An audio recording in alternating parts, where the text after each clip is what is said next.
ನಮಸ್ಕಾರ. ದಿವ್ಯ ದಿಶಾ ಕಾರ್ಯಕ್ರಮಕ್ಕೆ ತಮಗೆಲ್ಲರಿಗೂ ಆತ್ಮೀಯವಾದಂತಹ ಸ್ವಾಗತ. 10ನೇ ಸಂಚಿಕೆಗೆ ಕಾಲಿರಿಸಿದ ದಿವ್ಯ ದಿಶಾಕ್ಕೆ ತಾವು ಅಭೂತಪೂರ್ವವಾದಂತಹ ಪ್ರೀತಿ ಬೆಂಬಲವನ್ನು ತೋರಿಸಿದ್ದೀರಿ. ಇವತ್ತು ನಮ್ಮ 11ನೇ ಸಂಚಿಕೆಗೆ ನಾವು ಕಾಲಿರಿಸ್ತಾ ಇದ್ದೇವೆ. ಈ ಸಂಚಿಕೆಯಲ್ಲಿ ನಮಗೆ ಕನ್ನಡದ ತಾಯಿ ಭುವನೇಶ್ವರಿಯ ಮಗಳು, ಕನ್ನಡದ ಸಂಸ್ಕೃತಿಯನ್ನು ಜಗತ್ತಿನೆಲ್ಲೆಡೆ ಪಸರಿಸಿದಂತಹ ಶ್ರೀಮತಿ ಡಾಕ್ಟರ್ ಭುವನೇಶ್ವರಿ ಹೆಗ್ಡೆ ಅವರು ನಮ್ಮೊಂದಿಗಿದ್ದಾರೆ. ಅವರಿಗೆ ಈ ಕಾರ್ಯಕ್ರಮಕ್ಕೆ ಅತ್ಯಂತ ಆತ್ಮೀಯವಾಗಿ ಸ್ವಾಗತಿಸ್ತಾ ಇದ್ದೇನೆ. ಸ್ವಾಗತ ಮೇಡಮ್. ನಮಸ್ತೆ. ಈ ಕಾರ್ಯಕ್ರಮವನ್ನು ತಾವೆಲ್ಲರೂ ಲೈಕ್ ಮಾಡಿ, ಶೇರ್ ಮಾಡಿ, ಹಾಗೆಯೇ ಸಬ್ಸ್ಕ್ರೈಬ್ ಮಾಡಿ ಅಂತ ನಿಮ್ಮೆಲ್ಲರಲ್ಲೂ ವಿನಂತಿ ಮಾಡಿಕೊಳ್ತಾ, ಮೇಡಮ್ ಭುವನೇಶ್ವರಿ ಹೆಗ್ಡೆ ಅವರು ಮಲೆನಾಡಿನಲ್ಲಿ ಹುಟ್ಟಿ ಬೆಳೆದು ಈಗ ಮಂಗಳೂರಿನಲ್ಲಿ ವೃತ್ತಿ ಬದುಕನ್ನು ನಡೆಸಿ ಈಗ ಮಂಗಳೂರಿನಲ್ಲಿ ನಿವೃತ್ತ ಜೀವನವನ್ನು ನಡೆಸ್ತಾ ಇದ್ದಾರೆ. ಮೇಡಮ್, ನೀವು ಮಲೆನಾಡಿನಲ್ಲಿ ಬೆಳೆದು ಮಂಗಳೂರಿಗೆ ಬಂದಾಗ ನಿಮ್ಮ ಅನುಭವ ಕೂಡ ವಿಸ್ತರಣೆ ಆಗ್ತಾ ಹೋಯಿತು. ಮಲೆನಾಡಿನ ಅನುಭವ ಹಾಗೆಯೇ ಮಂಗಳೂರಿನ ಅನುಭವದೊಂದಿಗೆ ಬೆರೆತು ನೀವು ಬದುಕನ್ನು ಕಟ್ಟಿಕೊಂಡವರು. ಈ ಹಾಸ್ಯ ಲೇಖನ ಪ್ರಬಂಧಗಳಲ್ಲಿ ನೀವು ಮನೆ ಮಾತಾದವರು, ಹಾಗೆಯೇ ಅಂಕಣಕಾರ್ತಿಯಾಗಿ ಹೆಸರುವಾಸಿಯಾದಂಥವರು. ನಿಮ್ಮ ಅದ್ಭುತವಾದ ಪಯಣಕ್ಕೆ ಬಾಲ್ಯದ ಪರಿಣಾಮ ಹೇಗಿತ್ತು? ನಾನು ಮಲೆನಾಡಿಂದ ಬಂದೆ ಕರಾವಳಿಗೆ ಮಲೆನಾಡಿಗೆ ತುಂಬ ಜೀವನ ಶೈಲಿಯಲ್ಲೆಲ್ಲ ಏನು ವ್ಯತ್ಯಾಸ ಇಲ್ಲ. ಅದು ಪ್ರಾಕೃತಿಕವಾಗಿ ಅದು ಕಾಡು, ಇದು ಕಡಲು. ಕಡಲು ಅಂತ ನಮ್ಮ ಫ್ರೆಂಡ್ ಒಂದು ಪುಸ್ತಕ ಬರೆದಿದ್ದಾರೆ. ಹಾಗೆ ಮಲೆನಾಡಿನ ಕಾಡಿಂದ ಕಡಲಿಗೆ ಬಂದಾಗ ನಮ್ಮ ಮಲೆನಾಡಿನ ಇದು ಹೇಗೆ ಅಂದರೆ, ಒಂಚೂರು ಹೇಳಿಬಿಡ್ತೇನೆ. ನಮ್ಮ ಮಲೆನಾಡು ಬಗ್ಗೆ ಹೇಳಲಿಕ್ಕೆ ಹೋದರೆ ದಿನಗಟ್ಟಲೆ ಹೇಳ್ಬೋದು. ಎಲ್ಲವೂ ದೊಡ್ಡ ತೋಟ, ದೊಡ್ಡ ಮರಗಳು, ದೊಡ್ಡ ಮನೆಗಳು, ದೊಡ್ಡ ಅಂಗಳಗಳು, ಹೀಗೆ ದೊಡ್ಡದ ಹುಚ್ಚು ನನಗೆ ಒಳಗಡೆನೇ ಇತ್ತು. ಹಾಗೆ ನನಗೆ ನನ್ನ ಕಾಲೇಜು ಆಗ ಸರ್ಕಾರಿ ಕಾಲೇಜು, ಗೌರ್ಮೆಂಟ್ ಕಾಲೇಜ್ ಆಗಿತ್ತು. ನನಗೆ ಎಲ್ಲಪ್ಪ ಅಪಾಯಿಂಟ್ಮೆಂಟ್ ಆದಾಗ ಹೇಗಿದೆಯಪ್ಪ ಅಂದರೆ, ನೋಡಿದ್ರೆ ದೊಡ್ಡ ಕಾಲೇಜು. ನಮ್ಮ ಕಾಲೇಜ್ ನೋಡಿದ್ದೀರ, ತುಂಬ ದೊಡ್ಡ ಹಾಲುಗಳು, ದೊಡ್ಡ ಗವಾಕ್ಷಿಗಳು. ಆಗ ನನಗೆ ಏನೋ ಮ್ಯಾಚ್ ಆಯಿತು ನನಗೆ ಅಲ್ಲಿಯ ದೊಡ್ಡ ವಿಶಾಲವಾದ ನನ್ನ ಪರಿಸರಕ್ಕೂ ಈ ವಿಶಾಲವಾದ ಕ್ಲಾಸ್ ರೂಮಲ್ಲಿ ನಾನು ಬಂದಾಗ ಫ್ಯಾನ್ ಇರಲಿಲ್ಲ. ಕರಾವಳಿಯಲ್ಲಿ ಫ್ಯಾನ್ ಇಲ್ಲದಿದ್ದರೆ ಗೊತ್ತಲ್ಲ ನಿಮಗೆ, ಎತ್ತರದ ಇದು ಬಿಸಿ ಗಾಳಿಯೆಲ್ಲ ಮೇಲಕ್ಕೆ ಹೋಗೋದಕ್ಕೆ ಗವಾಕ್ಷಿಗಳು, ಬ್ರಿಟಿಷ್ ಕನ್ಸ್ಟ್ರಕ್ಷನ್ ನಮ್ಮದು. ಬಂದಾಗ ಒಂಥರ ಬಿಲ್ಡಿಂಗ್ ನೋಡಿ ನನಗೆ ಲವ್ ಎಟ್ ಫಸ್ಟ್ ಸೈಟ್ ಹೇಳ್ತಾರಲ್ಲ, ಆ ಥರ ತುಂಬ ಇಷ್ಟ ಆಗಿ ಹೋಯ್ತು. ಯಾಕೆ ಫಸ್ಟಿಗೆ ಗೊತ್ತಿಲ್ಲ ಇದ್ರ ಒಳಗಡೆ ಯಾರಿದ್ದಾರೆ ಇದ್ದರು ಏನೂ ಗೊತ್ತಿಲ್ಲ. ಬರೀ ಬಿಲ್ಡಿಂಗಿನ ಕನ್ಸ್ಟ್ರಕ್ಷನ್ನು, ರೂಮುಗಳ ಹಾಲುಗಳ ಇದನ್ನು ನೋಡಿ ನಾನು ಒಂಥರ ಮಂತ್ರ ಮುಗ್ಧಳಾಗ್ಬಿಟ್ಟೆ. ಸರಿಯಾದ ಜಾಗಕ್ಕೆ ನಾನು ಬಂದೆ ಅಂತ. ಆಮೇಲೆ ಸ್ವಲ್ಪ ದಿನಕ್ಕೆ ಅಲ್ಲಿ ಎಲ್ಲ ಪರಿಚಯ ಎಲ್ಲ ಆಗುವಾಗ ಲೈಬ್ರರಿ ಪರಿಚಯ ಆಯಿತು. ದಕ್ಷಿಣ ಕನ್ನಡ ಜಿಲ್ಲೆಯ ಸಾಹಿತಿಗಳು ಯಾರು ನೋಟೆಡ್ ಸಾಹಿತಿಗಳು 90% ನಮ್ಮ ಕಾಲೇಜಿಂದ ಹೊರಗೆ ಬಂದವರು, either as a student or as a teacher. ಎಲ್ಲರೂ ಪಂಜೆ ಮಂಗೇಶ್ ರಾಯರು ಹಾಸ್ಯ ಸಾಹಿತ್ಯಕ್ಕೆ ಅವರು ದೊಡ್ಡ ಹೆಸರು, ಒಂಥರ ಪ್ರವರ್ತಕರು ಅಂತ ಹೇಳ್ತಾರೆ. ಕನ್ನಡದ ಮೊದಲ ಕಥೆಯನ್ನು ಬರೆದವರು, ಆದ್ಯ ಪ್ರವರ್ತಕರು ಅಂತ. ಅವರು ನಮ್ಮ ಕಾಲೇಜಲ್ಲಿ ಕೆಲಸ ಮಾಡಿದ್ದಾರೆ ಕನ್ನಡ ಪ್ರಾಧ್ಯಾಪಕರಾಗಿ. ಇವರು ಮಂಜೇಶ್ವರ್ ಗೋವಿಂದ್ ಪೈ, ಕಮಲಾದೇವಿ ಚಟ್ಟೋಪಾಧ್ಯಾಯ, ಈ ಥರ ತುಂಬ ಹೆಸರುಗಳು. ಆ ಹೆಸರುಗಳಿಗೆ ಒಂದೊಂದು ಇತಿಹಾಸ ಇದೆ. ಅವರೆಲ್ಲ ನಮ್ಮ ಕಾಲೇಜಿನ ಗೋಡೆ ಮೇಲಿದ್ದಾರೆ. ಪಡುಕೋಣೆ ರಮಾನಂದರಾವ್ ಅಂತ ಅವರು ನಮ್ಮ ಕಾಲೇಜಲ್ಲಿ ಕೆಮಿಸ್ಟ್ರಿ ಪ್ರೊಫೆಸರ್ ಆಗಿದ್ದರು. ಅದ್ಭುತವಾದ ಹಾಸ್ಯ ಲೇಖಕರು. ಅವರ ಪ್ರಶಸ್ತಿ ನಂಗೆ ಬಂತು, ಪಡುಕೋಣೆ ರಮಾನಂದರಾವ್ ಪ್ರಶಸ್ತಿ ಅಂತಲೇ. ಅದು ಬಂದಾಗ ನನಗೆ ಈ ಅಕಾಡೆಮಿ ಪ್ರಶಸ್ತಿ ಸರ್ಕಾರದ್ದಲ್ಲ, ಎಲ್ಲದಕ್ಕಿಂತ ಹೆಚ್ಚು ಪ್ರೀತಿ. ನನ್ನ ಕಾಲೇಜಲ್ಲಿ ಪಾಠ ಮಾಡಿದವರು ಕೆಮಿಸ್ಟ್ರಿ ಪ್ರೊಫೆಸರು, ತುಂಬ ಅವರು ಬ್ರಿಟಿಷ್ ಲುಕ್ ಎಲ್ಲ ಇರುವಂಥ ಇವರಾಗಿದ್ದರಂತೆ. ಅವ್ರ ಬಗ್ಗೆ ತುಂಬ ಕೇಳಿದ್ದೆ, ಓದಿದ್ದೆ. ಅವ್ರ ಪ್ರಶಸ್ತಿ ಬಂದಾಗ ನಂಗೆ ತುಂಬ ಸಂತೋಷ ಆಯಿತು. ನಮ್ಮ ಕಾಲೇಜಲ್ಲಿದ್ದವರು ಅಂತ.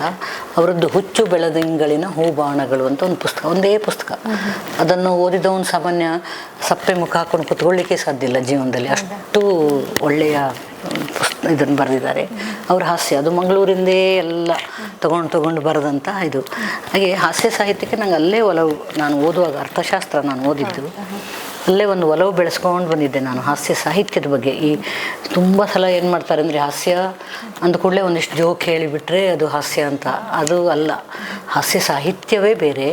ಈ ನಗೆ ಚಟಾಕಿಗಳು, ನಗೆ ಹನಿಗಳು ಅವು ಬೇರೆ ಅಲ್ಲ. ನನಗೆ ಹಾಸ್ಯ ಸಾಹಿತ್ಯದಲ್ಲಿ ಪಾವ್ಯಮಾಚಾರ್ಯ ಅಂತ, ಲಾಂಗೂಲಾಚಾರ್ಯ ಅಂತ ಅವರು ಕಸ್ತೂರಿ ಪತ್ರಿಕೆಗೆ ಬರಿತಾ ಇದ್ದರು. ಅವರು ಅದರದ್ದು ಎಡಿಟರ್ ಕೂಡ ಆಗಿದ್ದರು.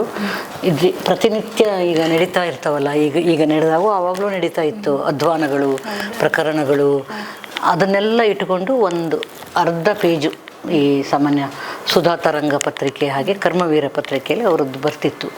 ಅದನ್ನು ಓದಿ ಓದಿ ಓದಿ ಒಂದು ಫಾರ್ಮೆಟ್ ನನಗೆ ಬಂದುಬಿಟ್ಟಿತ್ತು ಆ ಥರದ್ದು. ಆಮೇಲೆ ನನ್ನ ಎಕನಾಮಿಕ್ಸ್ MA ಮುಗಿದ ಮೇಲೆ ನಾನು ಇಲ್ಲಿ ಬಂದಿದ್ದು ಎಕನಾಮಿಕ್ಸ್ ಲೆಕ್ಚರರ್ ಆಗಿ ಅಪಾಯಿಂಟ್ಮೆಂಟ್ ಆಗಿದ್ದಲ್ಲ.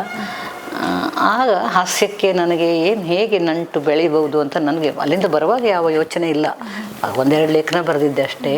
ಬಟ್ ಇಲ್ಲಿ ಬಂದಾಗ ಈ ಹಾಸ್ಯಕ್ಕೆ ಜನ ಸ್ವಲ್ಪ ಹುಚ್ಚುಚ್ಚರಂಗೆ ಬಿಹೇವ್ ಮಾಡೋರೆಲ್ಲ ಆದರೆ ಬೇಗ ಹಾಸ್ಯಕ್ಕೆ ವಸ್ತು ಸಿಗ್ತದೆ.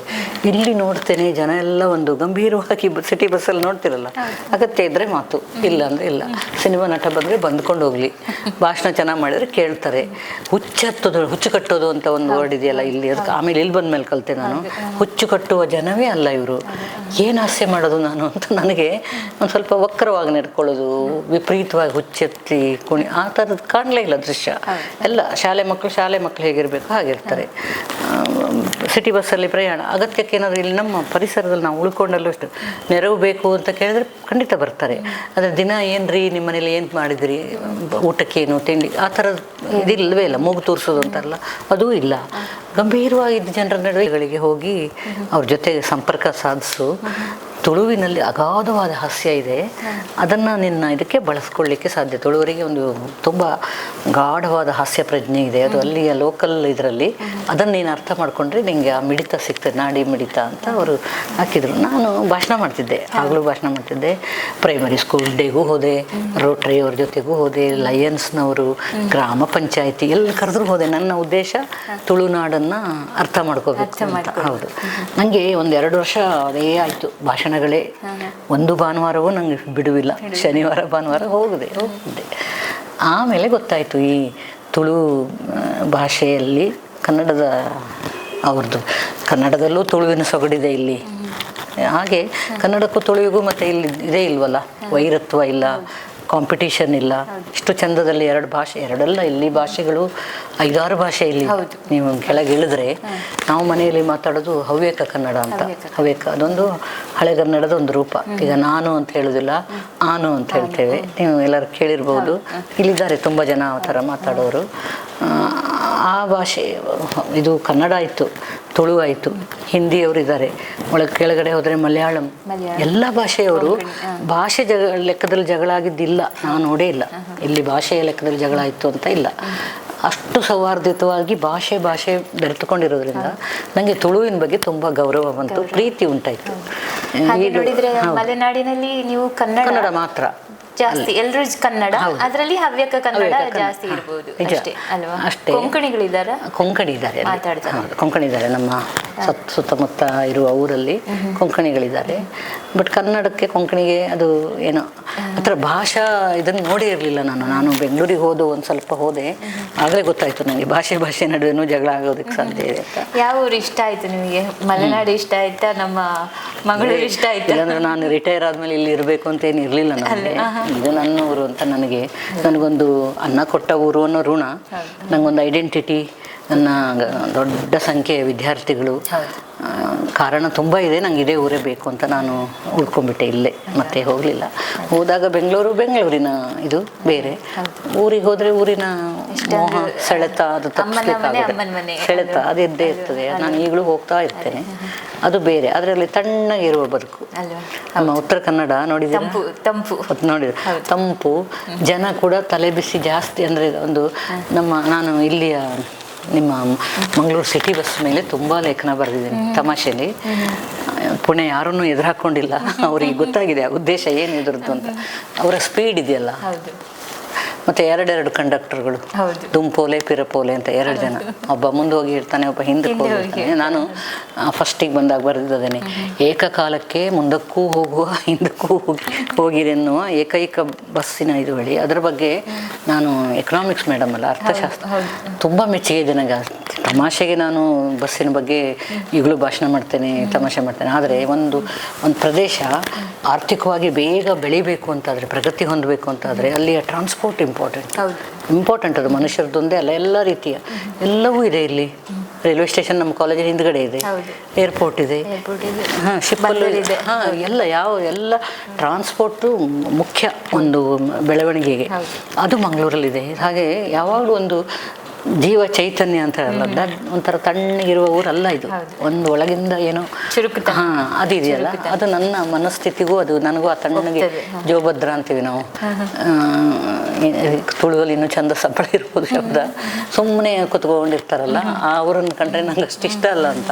ಈ ಚುರುಕುತನವನ್ನು, ಬೆಳವಣಿಗೆಯ ಒಂದು ರಭಸವನ್ನು ತಂದಿತ್ತವರು ಇವರೇ.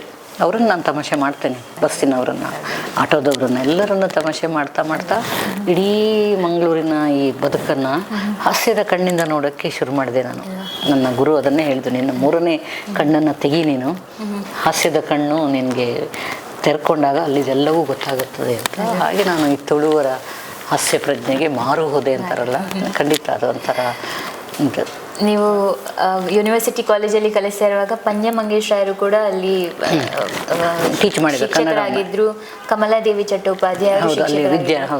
ನೀವು ಅವರ ಕಥೆಗಳನ್ನು ಓದಿ ಅವರಿಂದ ಏನಾದರೂ ಪ್ರೇರಣೆ ಪಡೆದಿದ್ರ? ಹೌದು, ಪಂಜೆ ಮಂಗೇಶ್ ರಾಯರದ್ದು ತುಂಬ ಪ್ರೇರಣೆ ಆಗುವಂಥದ್ದು ಅವರದ್ದು. ಅವರು ಶಿಕ್ಷಕರಾಗಿದ್ದರು. ಶಿಕ್ಷಣ ಇಲಾಖೆಯ ಹುಳುಕು ಅಂತ ಹೇಳೋದಿಲ್ಲ ನಾನು, ಅಲ್ಲಿ ಸ್ವಾರಸ್ಯನೆಲ್ಲ ಅವರು ಹಾಸ್ಯದಲ್ಲಿ ಬರೆದ್ರು. ಅವರು ಒಂದು ಸಬ್ ಅಸಿಸ್ಟೆಂಟ್ನ ಸುಳ್ಳು ಡೈರಿಯಿಂದ ಅಂತ ಒಂದು ಲೇಖನ ಬರೆದಿದ್ದಾರೆ. ಆಗ ಟೀಚರಿಗೆ ಇನ್ಸ್ಪೆಕ್ಟರ್ ಬರ್ತಾರೆ ಅಂದರೆ ಪ್ರೈಮರಿ ಸ್ಕೂಲ್ ಟೀಚರ್ಸಿಗೆ ಎಷ್ಟು ಭಯ ಇರ್ತದೆ ಗೊತ್ತಲ್ಲ. ಆ ಇನ್ಸ್ಪೆಕ್ಟ್ರಿಗೆ ಇವರೆಲ್ಲ ಹೆಸರಿಟ್ಟಿದ್ರಂತೆ ಟೀಚರ್ಸು. ಅವ್ರು ಬರ್ತಾರೆ ಅಂದರೆ ಒಂದು ದೇವೊಬ್ಬನ, ಇಲ್ಲೆಲ್ಲ ದೈವದ ಆರಾಧನೆ ಇದ್ದವರಲ್ಲ, ಅದೊಂದು ದೊಡ್ಡ ಇದನ್ನೇ ಬರೆದಿದ್ದಾರೆ ಅವರು. ಯಾರ್ಯಾರಿಗೆ ಯಾವ್ಯಾವುದು ಅಧಿಕಾರಿ, ಮುಸಲ್ಮಾನನಾದರೆ ಅಲಿಭೂತ, ಆಮೇಲೆ ತುಂಬ ಕುಟುಕೋನಾದರೆ ಕಲ್ಕುಟಿ, ಈ ಥರದ ದೇವರನ್ನ ದೈವಗಳನ್ನೆಲ್ಲ ಬಳಸ್ಕೊಂಡು ಅವರು ಅಡ್ಡ ಹೆಸರಿಡೋದು, ಗುಪ್ತನಾಮಗಳು ಅಂತಲ್ಲ. ಅವರೆಲ್ಲ ಸರೀಸೃಪಗಳ ಹಾಗೆ, ಅಂದರೆ ಹೊಟ್ಟೆಯನ್ನೇ ತೆಗೆದುಕೊಂಡು ಹೋಗೋದಕ್ಕೆ ಸರಿಸರ್ಪ ಅಂತ ಹೇಳ್ತಾರಲ್ಲ. ಪ್ರತಿಯೊಂದು ಇಲಾಖೆಗೂ ಒಬ್ಬ ಒಂದು ಸಂಭಾಷಣೆ ಮಾಡ್ತಾನೆ. ಈ ಟಪಾಲನವನು ಯಾವ ಇಲಾಖೆ? ಟಪಾಲು ಗೌರ್ಮೆಂಟ್ ಅಲ್ಲ, ಟಪಾಲು ಅಂದರೆ ಅಂಚೆ ಇಲಾಖೆ. ಅವನು ಯಾವುದೋ ಒಂದು ಹಾವು, ಇದ್ರ ಹಾವು ಹೇಳ್ತಾರೆ ಅವರು. ಪೊಲೀಸ್ನವರು ನಾಗರ ಹಾವು ಅಂತ ಕಡಿದ್ರೆ ಮತ್ತೆ ಸಿಕ್ಕಾಕೊಂಡಾಗಲ್ಲ. ಹಾಗೆ ಎಲ್ಲ ಹೇಳ್ತಾ ಕುದುರೆಬೆಳ್ಳ ಹಾವು, ಮತ್ತೊಂದು ಹಾವು ಅಂತಂದ್ರೆ, ಹಾಗಾದ್ರೆ ನಾವು ಟೀಚರ್ಸ್ ಯಾವುದರಲ್ಲಿ ಬರ್ತೇವೆ ಅಂತ ಕೇಳ್ತಾರೆ ಇವರು ಇನ್ಸ್ಪೆಕ್ಟ್ರು. ತಾವು ಒಳ್ಳೆಯವರು ಸರ್ ಅಂತ ಹೇಳ್ತಾನೆ. ಒಳ್ಳೆ ಹೇಳಿದರೆ ಒಳ್ಳೆ ಹಾವು ಅಂತ ಒಂದು ಇದೆಯಲ್ಲ, ಅದು ಟೀಚರಿಗೆ ಅಂತ. ಆ ಥರದ್ದು ತುಂಬ ಬರೆದಿದ್ದಾರೆ ಅವರು. ಆಗಿನ ನನ್ನ ಚಿಕ್ಕ ತಾಯಿ ಅಂತ ಅವರು ಹಾಸ್ಯಕ್ಕೊಂದು ದೊಡ್ಡ ಇದನ್ನು ಹಾಕಿಕೊಟ್ಟವರು ಅವರು. ಅದೊಂದು ಹಾಸ್ಯದಲ್ಲೂ ಅದನ್ನು ನವಿರಾಗಿ ಹೇಳುವಂಥದ್ದು ಒಂದು ಕೂಡ ಒಂದು ಕಲೆ. ಆ ಕಲೆಯನ್ನು ನೀವು ಮೈಗೂಡಿಸಿಕೊಂಡಿದ್ದೀರಿ. ಅದರಲ್ಲಿ ಕೂಡ ಅದು ಸ್ವಲ್ಪ ಹೆಚ್ಚಾದ್ರೂ ಕೂಡ ವಿಡಂಬನೆ ಅಂತ ಅನಿಸ್ಬೋದು, ಇನ್ನು ಅಪಹಾಸ್ಯ ಅಂತ ಅನಿಸ್ಬೋದು. ಅದಕ್ಕೆ ನಡುವಲ್ಲಿರೋ ಏನ್ ಹೇಳ್ತಾರೆ ಡಿಫ್ರೆನ್ಸ್ ಹೇಗೆ ಮೇಡಮ್? ಈಗ ಹಾಸ್ಯ, ಅಪಹಾಸ್ಯ, ವಿಡಂಬನೆಗೆ. ಹಾಸ್ಯನ ಹೆಚ್ಚಿಗೆ ಹಾಸ್ಯದ ಬಗ್ಗೆ ವಿಮರ್ಶನೆ ಮಾಡೋದಿಲ್ಲ ಕನ್ನಡದವರು. ಹಾಸ್ಯ ಅದ್ರಲ್ಲಿ ತುಂಬ ಪ್ರಕಾರಗಳಿದ್ದಾವೆ. ಲಲಿತ ಪ್ರಬಂಧ ಅಂತ ಒಂದು, ಆಮೇಲೆ ಹಾಸ್ಯ ಲೇಖನಗಳು, ನಾಟಕಗಳು, ಕಾರ್ಟೂನು, ವ್ಯಂಗ್ಯಚಿತ್ರಗಳು, ಅದು ಕವಿತೆಗಳು, ಚುಟುಕು, ಡುಂಡಿರಾಜ್ ಫೇಮಸ್ ಆಗಿದ್ದು ಚುಟುಕಿನ ಮೂಲಕ. ಇವೆಲ್ಲ ಬೇರೆ ಬೇರೆ ಪ್ರಕಾರ. ಒಂದೊಂದು ಪ್ರಕಾರಕ್ಕೂ ಭಿನ್ನತೆ ಇದೆ. ಅದರ ಬಗ್ಗೆ ಚರ್ಚೆ ಜಾಸ್ತಿ ನಡೆದಿಲ್ಲ ನಮ್ಮಲ್ಲಿ. ಆದರೆ ಈ ಹಾಸ್ಯ ಮತ್ತು ಅಪಹಾಸ್ಯ ಇದೆಯಲ್ಲ, ಈಗ ನಾನು ಯಾವಾಗಲೂ ನನ್ನ ಭಾಷಣಗಳಲ್ಲಿ ಹೇಳ್ತೇನೆ, ಅದನ್ನು ಯಾರನ್ನು ಹಾಸ್ಯ ಮಾಡಬೇಕು ಅನ್ನೋದನ್ನು ಮೊದಲು ಅರ್ಥ ಮಾಡ್ಕೊಳ್ಳಿ ಹಾಸ್ಯ ಲೇಖಕರು. ಈಗ ಒಬ್ಬ ಕುಂಟ್ಕೊಂಡು ಹೋದಾಗ ಒಂಥರ ವಿಚಿತ್ರವಾಗಿ ಕಾಣ್ತದೆ, ಆದರೆ ಅವನನ್ನು ನೋಡಿ ನಾವು ಹಾಸ್ಯ ಮಾಡಿದರೆ ಅದು ಅಮಾನವೀಯವಾದ ಹಾಸ್ಯ, ಅಪಹಾಸ್ಯ ಅದು. ಆಮೇಲೆ ಒಬ್ಬ ಬಡವ ಹರಿದ ಅಂಗಿ ಹಾಕೊಂಡು ಹೋಗ್ತಾ ಇದ್ದಾನೆ, ಅವನನ್ನು ನೋಡಿ ನಗೋದು ದೊಡ್ಡ ವಿಷಯ, ಅದು ಮತ್ತೆ ಅಮಾನವೀಯವೇ. ಎಲ್ಲ ಸರಿ ಇದ್ದು ಕುಂಟುವವರು ಸಿಗ್ತಾರೆ ನಮಗೆ. ಆದರೂ ಅವರನ್ನು ಹಿಡ್ಕೊಳ್ಳಿ, they are fit to be. ಇದು ನಮ್ಮನ್ನು ವಿಡಂಬನೆಗೆ ಒಳಪಡಿಸಿ ಹಾಸ್ಯ ಬರೀರಿ, ಏನು ಬೇಕಾದರೂ ಮಾಡ್ಬೋದು. ಅದನ್ನು ಈಗ ನೋಡಿ, ಗುಂಡಿ ಮಂಗಳೂರಲ್ಲಿ ಮಳೆಗಾಲ ಬಂದುಕೊಳ್ಳಿ, ಈಗ ಗುಂಡಿ ಹೆಚ್ಚಿನ ರೋಡ್ಗಳನ್ನು ಕಾಂಕ್ರೀಟ್ ಮಾಡಿದ್ದಾರೆ. ಆ ಗುಂಡಿ ಬಿದ್ದಾಗ ಒಂದು ಉದಯವಾಣಿ ಸ್ಪರ್ಧೆ ಇಡ್ತಿತ್ತು, ಹೊಂಡ ಗುರುತಿಸಿ ಅಂತ. ದೊಡ್ಡ ಹೊಂಡ ಗುರುತಿಸಿದವರಿಗೆ ಅದು ಅಂಥದ್ದೆಲ್ಲ ನೋಡಿದಾಗ ಎಷ್ಟು ಹಾಸ್ಯಕ್ಕೆ ಎಷ್ಟೆಲ್ಲ ಅವಕಾಶ ಇದೆ ಇಲ್ಲೂ ಅಂತ ಅನ್ನಿಸ್ತಿತ್ತು. ನಾನು ಮನುಷ್ಯರನ್ನು ಅವರ ಕ್ರಿಯೆಯಲ್ಲಿರುವ ಅವರು ಡ್ರೈವರ್, ನನಗೆ ಡ್ರೈವರ್ ಮುಖ್ಯ ಅಲ್ಲ, ಅವರ ಸ್ಪೀಡ್ ಮುಖ್ಯ ತಮಾಷೆ ಮಾಡೋದಕ್ಕೆ. ಅವರು ಡ್ರೈವರ್ಗಳಲ್ಲ, ಪೈಲಟ್ಗಳು, ಈ ಥರ ತಮಾಷೆ ಮಾಡ್ತಿದ್ದೆ ನಾನು. ಲೇಖನ 100 ಬರೆದಿರ್ಬೋದು ನಾನು ಉದಯವಾಣಿಯಲ್ಲಿ, ಹೆಚ್ಚು ಬರೆದಿದ್ದೆ. ಆಗ ನನ್ನ ಸ್ಟೂಡೆಂಟ್ಸ್ ಎಲ್ಲ ಅದೇ ಬಸ್ಸಲ್ಲಿ ಬರೋರಲ್ಲ, ಅವ್ರಿಗೆ ಅದೆಲ್ಲ ಅನ್ಬೋದು. ಒಂದು ಆಕಾಶವಾಣಿಗೂ ನಾನು ಲೇಖನ ಬರೆಸಿ ಓದಿಸ್ತಾರೆ. ಅದರಲ್ಲಿ ಸಿಟಿ ಬಸ್ಸಿನಲ್ಲಿ ಯೋಗಾಸನ ಅಂತ ಒಂದು ಬರ್ಕೊಡಿ ಅಂತಂದ್ರು. ನನಗೆ ಅದೇನೋ ನನ್ನ ಭಾಷಣ ಕೇಳಿ ಇರ್ಬೋದು, ನನಗೆ ಸಿಟಿ ಬಸ್ಸನ್ನು ಅಂಟಿಸೇ ಬರೆಸೋದು. ನಾನು ಅದನ್ನು ಬರೆದೆ. ಕದ್ರಿಲಿ ನನ್ನ ಮನೆ, ಹಂಪನಕಟ್ಟೆಲಿ ಕಾಲೇಜು. ಇಲ್ಲಿಂದ ಈ ಪೀ ಕವರ್ ಅಂತ ಹೇಳ್ತಾರಲ್ಲ, ಹಾಗೆ ನಾನು ಹೊರಡುವ ಹೊತ್ತು ನೋ ಕವರ್, ಅದು ನುಗ್ಗಿಕೊಂಡೇ ಹೋಗಬೇಕು ಒಳಗೆ. ಆಮೇಲೆ ಏಕಪಾದಾಸನ ಅಂತ, ಅಂದರೆ ಒಂದೇ ಕಾಲಲ್ಲಿ ನಿಂತ್ಕೊಳ್ಳೋದು, 2 ಕಾಲು ನಿಲ್ಲಕ್ಕೆ ಜಾಗ ಇಲ್ಲ ಅಲ್ಲಿ. ಮೊದಲು ಹಾಕೋದು ಏಕಪಾದಾಸನ, ಹೆಂಗೋ ಒಂದು ಕಾಲಲ್ಲಿ ನಿಂತ್ಕೊಂಡು ಅದಕ್ಕೆ ಏಕಪಾದಾಸನ ಅಂತ ಹೇಳ್ತಾರೆ. ಆಮೇಲೆ ಏನೇನೋ ಅದು ವಿಪರೀತಕರಣಿ, ಯೋಗದ ಭಾಷಾ ಇದು ಗೊತ್ತಿದ್ದರೆ ಅಲ್ಲಿಯ ಟರ್ಮಿನಾಲಜಿ ವಿಪರೀತಕರಣಿ ಅಂತ ಒಂದಿದೆ ಅದರಲ್ಲಿ. ಇದರಲ್ಲಿ ಹಾಗೆ ವಿಪರೀತ ಇದು. ಆಮೇಲೆ ಕುಕ್ಕುಟಾಸನ, ಈ ಚಿಕ್ಕ ಮಕ್ಕಳು ಸ್ಕೂಲ್ ಬಾಕ್ಸು ಇದು ಹಾಕೊಂಡು ಕುಟ್ ಅಂತ ಹತ್ತಾವಲ್ಲ, ಅದು ಕುಕ್ಕುಟಾಸನ ಅಂತೆಲ್ಲ ಹೇಳಿ. ಆಮೇಲೆ ಲಾಸ್ಟಿಗೆ ಒಂದು ಈ ಸಿಟಿ ಬಸ್ಸಲ್ಲಿ ಕಂಡು ಬರೋದಲ್ಲ, ಸಾಮಾನ್ಯ ಲಾಂಗ್ ಬಸ್ಸಲ್ಲಿ ನೈಟ್ ಜರ್ನಿಲೆಲ್ಲ ಪರಬಾಹು ನಿದ್ರಾಸನ ಅಂತ ಒಂದು, ಇನ್ನೊಬ್ಬರು ಪಕ್ಕದಲ್ಲಿ ಇದ್ದವರ ಭುಜದಲ್ಲಿ ನಿದ್ದೆ, ಇವ್ರಿಗೆ ನಿದ್ದೆ ಬರೆದಿದ್ರು ನಿದ್ದೆ ಬಂದ ಹಾಗೆ ನಟಿಸೋದು. ಅದನ್ನು ನಾನು ಬೇರೆ ಥರ ಮಾಡಿದೆ. ಅವನು ಸಣಕಲಾಗಿ ಇವನು ದಡಿಯ ಆಗಿದ್ದರೆ ಅವರ ಅವಸ್ಥೆ ಹೇಗಿರ್ತದೆ ಅದನ್ನೆಲ್ಲ ನೋಡಿಯೂ ಡ್ರೈವರಿಗೆ ಬಾದರ್ ಇಲ್ಲ, ಅವನು ಬಿಟ್ಟುಕೊಂಡು ಹೋಗ್ತಿರ್ತಾನೆ. ಹಾಗೆ ಅದನ್ನು ತಮಾಷೆ ಮಾಡಿಕೊಂಡು ನಾನು ತುಂಬ ಲೇಖನಗಳನ್ನು ಬರೆದಿರೋದು. ಇಲ್ಲಿಯ ಜೀವನ ಶೈಲಿ, ಮಾತಾಡುವ ಕ್ರಮ ಕೂಡ ನನಗೆ. ನಾನು ಇಲ್ಲಿ ಬಂದಾಗ 85 ನಾನು ಬಂದಿದ್ದು. ಬಾಡಿಗೆ ಮನೆ ಪಟ್ಟಂತ ಸಿಗಲಿಲ್ಲ ನನಗೆ. ಆಗ ಈ ಥರದ ಮನೆಗಳೇ ಬಂದಿರಲಿಲ್ಲ. ಹಂಚಿನ ಇಲ್ಲಿದು ಇದೆಯಲ್ಲ ಟಿಪಿಕಲ್ ಮಂಗಳೂರು ಹೌಸ್, ಅದರಲ್ಲಿ ಅವರದ್ದೇ ಒಂದು ಸಣ್ಣ ಕಾಂಪೌಂಡು, ಹೊಟ್ಟೆ ಒಗೆಯೋ ಕಲ್ಲು, ತೆಂಗಿನ ಮರಗಳು, ಬಸಳೆ ಚಪ್ರ, ಅದೇ ಎಲ್ಲಿ ಹೋದರೂ ಸಿಗೋದು. ನನಗೆ ಪಟ್ನೆ ಸಿಗಲಿಲ್ಲ. ಆಗ ನಾವು ನನ್ನ ಕಲಿಗೊಬ್ಬರನ್ನು ಕರ್ಕೊಂಡು ಮನೆ ಹುಡುಕ್ಲಿಕ್ಕೆ ಹೋಗೋದು. ನಿಮ್ಮ ಪಕ್ಕದಲ್ಲಿ ಒಂದು ಖಾಲಿ ಮನೆ ಇದೆಯಲ್ಲ, ಬಾಡಿಗೆಗಿದೆಯಾ? ಬಾಡಿಗೆ ಇಲ್ವಾ ಅಂತ, ಇಲ್ಲ ಅಂತ ಹೇಳೋ ಹಾಗಿಲ್ಲ ಅವರು. ಇಲ್ಲ, ಸ್ವಲ್ಪ ಅದರಲ್ಲೊಂದು ಇಲ್ವಾ ಅಂತ, ನಮಗೆ ಬೇಜಾರು ಮಾಡಬಾರ್ದು. ಇಲ್ಲ ಅಂತ ಈ ಥರ ಹೇಳಲೇ ಇಲ್ಲ, ಇಲ್ಲವಾ ಅಂತ ಅಂತ. ಆಗ ನಮ್ಗೆ ಗೊತ್ತಾಯ್ತದೆ ಇಲ್ಲ. ನನಗೆ ಫಸ್ಟ್ ಅದು ಡೌಟಲ್ಲಿ ಹೇಳ್ತಾರೆ, ಅವ್ರಿಗೆ ಗೊತ್ತಿದೆ ಅದು ಇಲ್ಲ ಅಂತ. ಅದು ಹೇಳುವ ಕ್ರಮ ಒಂದು ನಾಗರಿಕವಾಗಿ ಬೇಜಾರಾಗ, ಅದಕ್ಕೆಲ್ಲ ನಾನು ಹ್ಯಾಟ್ಸ್ ಆಫ್ ಹೇಳಿಬಿಟ್ಟೆ ಈ ಥರ ಬದುಕೋ ಕ್ರಮಕ್ಕೆಲ್ಲ. ಆಮೇಲೆ ನಂಗೆ ಒಳ್ಳೆಯ ಬಾಡಿಗೆ ಮನೆ ಸಿಕ್ತು. ಅದಕ್ಕೂ ಮೊದಲು ಒಂದು ಹಾಸ್ಟೆಲಲ್ಲಿ ಕೂಡ ಇದ್ದೆ, ವರ್ಕಿಂಗ್ ವುಮೆನ್ಸ್ ಹಾಸ್ಟೆಲಲ್ಲಿ. ಅದ್ರ ಬಗ್ಗೆ ತುಂಬ ಬರೆದಿದ್ದೇನೆ. ಆ ವರ್ಕಿಂಗ್ ವುಮೆನ್ಸ್ ಹಾಸ್ಟೆಲಲ್ಲಿ ಇದ್ದಾಗ ಆಗ ಮದುವೆ ಆಗಲಿಲ್ಲ, ಜವಾಬ್ದಾರಿ ಯಾವುದೂ ಇಲ್ಲ, ಕೈಗೆ ಹಣ ನಮಗೆ ಬರ್ತದೆ. ಅದು ಈಗಿನ IT ಅವರ ಹಣ ಅಲ್ಲ, ಟೀಚಿಂಗ್ ಇದಕ್ಕೆ ಆಗ ನಮಗೆ ಬರುವಂಥದ್ದು. ಅಂದರೆ ಫೈನಾನ್ಷಿಯಲಿ ಇಂಡಿಪೆಂಡೆಂಟು. ಅದು ತುಂಬ ಒಳ್ಳೊಳ್ಳೆಯ. ಆಗ ನಿಮಗೆ ನೆನಪಿರ್ಲಿಕ್ಕಿಲ್ಲ, ಇಲ್ಲೊಬ್ಬ ಚಂದ್ರನ್ ಅಂತ, ನೀವು ಚಿಕ್ಕವರಿದ್ರೇನೋ, ಒಬ್ಬ ಕೊಲೆಗಾರ, ದರೋಡೆಕೋರ ಅವನು. ಇಲ್ಲಿ ತೊಕ್ಕೋಟೆಲ್ಲ ಒಬ್ಬರು ತಲೆ ಹೊಡೆದ, ಇಲ್ಲಿ ಮಂಗಳೂರಲ್ಲಿ ಬಂದು ದರೋಡೆಕೋರ ತಲೆ ಹೊಡೆದು ಬಿಡೋದು ಅವನು ನಮ್ಮ ಹಾಸ್ಟ್ಲಿಗೆ ಬಂದುಬಿಟ್ರೆ ಅಂತ ನಾವು ಒಂದು ತಯಾರಿ ಮಾಡಿದೆ. 10 ಹುಡುಗಿಯರು ನಾವು ಒಂದು ಮನೆ ಮಾಡಿಕೊಂಡು ಒಂದೊಂದು ರೂಮಲ್ಲಿ ಇಬ್ಬರು, ನಾನು ಸಿಂಗಲ್ ರೂಮ್ ತೊಗೊಂಡಿದ್ದೆ, ನಂಗೆ ಬರೀಲಿಕ್ಕೆಲ್ಲ ಬೇಕು ಅಂತ ಹೇಳಿ. ಬಂದರೆ ಏನು ಮಾಡಬೇಕು ಅಂತ ತಯಾರಿಯನ್ನು ಹಾಸ್ಯ ಲೇಖನ ಬರೆದೆ ನಾನು. ಅದು ಎಷ್ಟು ಫೇಮಸ್ ಆಯಿತು ಅಂದರೆ, ನಿಮ್ಮ ಲೇಖನ ಓದಿ ಅವ್ನು ಬಂದಾನು ನಿಮ್ಮ ಹಾಸ್ಟೆಲಿಗೆ ಅಂತ ಹೇಳಿದರು. ಮೆಣಸಿನ ಪುಡಿ ಅಲ್ಲೇ ಇಟ್ಕೊಳ್ಳೋದು ಬಾಗಿಲಲ್ಲಿ, ಅವ್ನು ಬಂದುಬಿಟ್ರೆ ಮೆಣಸಿನ ಪುಡಿ ಹಾಕೋದಂತೆ. ಸೊಟ್ಟ ಅಲ್ಲಿ ಬಂದರೆ ಸಾಮಾನು ಅಷ್ಟು ಕಬ್ಬಿಣದ್ದು, ಅವ್ನು ಬಂದರೆ ಬಡಿಲಿಕ್ಕೆ ನಾವೇ ರೆಡಿ, ಹುಡುಗಿಯರೇ ರೆಡಿ, ಆ ಥರ ಎಲ್ಲ ಮಾಡ್ಕೊಂಡಿದ್ವಿ. ಆಮೇಲೆ ಒಂದು ನಾಯಿನೂ ಸಾಕ್ಬಿಟ್ರು. ಒಂದು ದಿವಸ ನಾವೆಲ್ಲ ಬ್ಯಾಂಕಿನ ಹುಡುಗಿಯರು ಇದ್ದರು, ಅದರಲ್ಲಿ ಲೆಕ್ಚರರ್ಸು ಎಲ್ಲರೂ ಇದ್ವಿ. ಒಂದು ಬ್ಯಾಂಕಿನ ಇವಳು ಬರುವಾಗ ಒಂದು ನಾಯಿ ಹಿಡ್ಕೊಂಡು ಬರ್ತದೆ. ಅದು ಬೀದಿ ನಾಯಿ ರಾಧೆಗೆ ಹೊಟ್ಟೆ ತುಂಬ ಮೊಲೆಗಳು ಅಂತ ಒಂದು ಕವಿತೆ ಇದೆ. ಒಂದು ಸಣಕಲ್ಲಿ ನಾಯಿ ತಂತು ಆ ಹುಡುಗಿ. ಅದು ಯಾವುದಕ್ಕೂ ನಾಯಿ ಸಾಕೊಂಡ್ಬಿಡೋಣ, ಕಾಂಪೌಂಡ್ ಒಳಗೆ ಒಂದು ನಾಯಿ ಇದ್ದರೆ. ಚಂದ್ರನ್ ಅಂದರೆ ಒಂಥರ ನೈಟ್ ಮೇರು. ರಾತ್ರಿ ಬರ್ತಾನೆ, ತಲೆ ಹೊಡಿತಾನೆ, ಕದ್ಕೊಂಡು ಹೋಗ್ತಾನೆ. ಎಲ್ಲರೂ ಅವ್ನು ನೋಡಿದವ್ರು ಯಾರೂ ಇಲ್ಲ. ಉದಯವಾಣಿಲಿ ಚಿತ್ರ, ಚಂದ್ರನ್ ಹೀಗಿದ್ದಾನೆ ಚಿತ್ರ ಬಿಡಿಸ್ತಾರಲ್ಲ, ಅದು ನೋಡಿ ಎಲ್ಲರೂ ಹೆದರಿ ಹೋಗಿದ್ದಾರೆ. ನಾನು ಅದನ್ನು ತಮಾಷೆ ಮಾಡಿದಲ್ಲ, ಅಷ್ಟು ಪ್ರಾಣಾಂತಿಕವಾದ ವಿಷಯ ತಮಾಷೆ ಮಾಡಿದಾಗ ತುಂಬ ಫೇಮಸ್ ಆಯಿತು. ಅದಕ್ಕೆ ಒಂಥರ ರಿಲೀಫ್ ಸಿಕ್ತು. ಆಗ್ತು ನಮಗೆ. ಪೊಲೀಸ್ ಇವರೆಲ್ಲ ನಮಗೆ ಫೋನ್ ಮಾಡಿದ್ರು. ಹೌದು, ಹಾಗೆ. ನೀವು ಅರ್ಥಶಾಸ್ತ್ರದ ಪ್ರಾಧ್ಯಾಪಕಿಯಾಗಿ, ನೀವು ಹಾಸ್ಯ ಲೇಖಕಿಯಾಗಿ ಮಕ್ಕಳು ನಿಮ್ಮನ್ನು ಹೇಗೆ ಸ್ವೀಕರಿಸಿದ್ರು? ಬಹುಶಃ ನೀವು ಅಚ್ಚುಮೆಚ್ಚಿನ ಪ್ರಾಧ್ಯಾಪಕಿಯಾಗಿರ್ಬೋದು. ಸಂಶಯವೇ ಇಲ್ಲ. ಯಾವ ಲೆಕ್ಚರರ್ಸಿಗೂ ಸಿಗದೇ ಇರುವ ಪ್ರೀತಿ, ಗೌರವ, ಪ್ರೀತಿ ನೇರ ನನಗೆ ಸಿಗ್ತಾ ಇತ್ತು. ಅಂದ್ರೆ ಈ ಮೊದಲು ಆಗ ಗೌರ್ಮೆಂಟ್ ಕಾಲೇಜಲ್ಲಿ ಮಕ್ಕಳು ಸ್ವಲ್ಪ ಪೋಖ್ರಿ ಇದ್ರು. ಹೌದು, PUC ಇತ್ತು, ಆಮೇಲೆ PUC ತೆಗೆದ್ರು, ಯೂನಿವರ್ಸಿಟಿಗೆ ಹೋದ್ಮೇಲೆ ಡಿಗ್ರಿ ಮಾತ್ರ. ಆ PUCಯಲ್ಲಿ ಒಂದು ಸ್ವಲ್ಪ ಅವರಿಗೆ ಅವ್ರ ಹಾರ್ಮೋನಲ್ ಚೇಂಜಸ್ ಎಲ್ಲ ಇರ್ತದಲ್ಲ, ಅವರನ್ನು ಶಿಸ್ತಿಗೆ ಒಳಪಡಿಸಿ ಕೂಡಿಸೋದು ಸ್ವಲ್ಪ ಕಷ್ಟ. ಅದಕ್ಕೆ ಹೊಸದಾಗಿ ಬಂದಾಗ ಹೊಸ ಲೆಕ್ಚರರ್ಸ್ ಮೇಲೆ ನಿಮ್ಗೆ ಗೊತ್ತಲ್ಲ, ನೀವು ಲೆಕ್ಚರರೇ ಅಲ್ಲ, ನಿಮ್ಗೆ ಗೊತ್ತು. ಆ ಕಡೆ ತಿರುಗಿದ್ರೆ, ಬೋರ್ಡ್ ಕಡೆ ತಿರುಗಿದ್ರೆ ಪ್ರಾಣ ಎಸಿತಾರೆ ಅಂತ ಒಂದು ಆಗ. ಈಗ ಅದೆಲ್ಲ ಹೋಗಿದೆ, ಈಗ ಅದು ಇಲ್ವೇ ಇಲ್ಲ, ಆ ಥರದ ವಾತಾವರಣವೇ ಇಲ್ಲ. ನನಗದು ಗೊತ್ತಿತ್ತು. ನಾನೊಂದು ಜೂನಿಯರ್ ಕಾಲೇಜಲ್ಲಿ ಸ್ವಲ್ಪ ದಿನ ಪಾಠ ಮಾಡಿ ಬಂದಿದ್ದೆ. ರೆಡಿ ಇಟ್ಕೊಂಡಿರ್ತಾರೆ, ಹೊಸೊಬ್ಬರ ಮೇಲೆ ಪ್ರಯೋಗ ಅದು, ಇವ್ರು ಹೇಗೆ ನಮ್ಮ ಜೊತೆಗೆ ಇದು ಮಾಡ್ತಾರೆ ಅಂತ. ನಾನು ಅವತ್ತು ಮಕ್ಕಳನ್ನ ಬುಟ್ಟಿಗೆ ಹಾಕೊಳ್ಳೋದು ಹೇಳ್ತಾರಲ್ಲ, ಅವರನ್ನ ಮೊದಲು ಅವರ ಮನಸ್ಥಿತಿಗೆ ನಾವು ಹೊಂದ್ಕೊಂಡ್ಬಿಟ್ರೆ ನಮ್ಮನ್ನು ಟೀಕೆ ಮಾಡೋದಿಲ್ಲ ಅವರು. ನಾನು ಇವತ್ತು ಬೋರ್ಡ್ ಕಡೆ ತಿರುಗೋದೇ ಇಲ್ಲ. ನಂಗೆ ತುಂಬ ಮಾತಾಡ್ಲಿಕ್ಕಿದೆ ನಿಮ್ಮ ಹತ್ರ.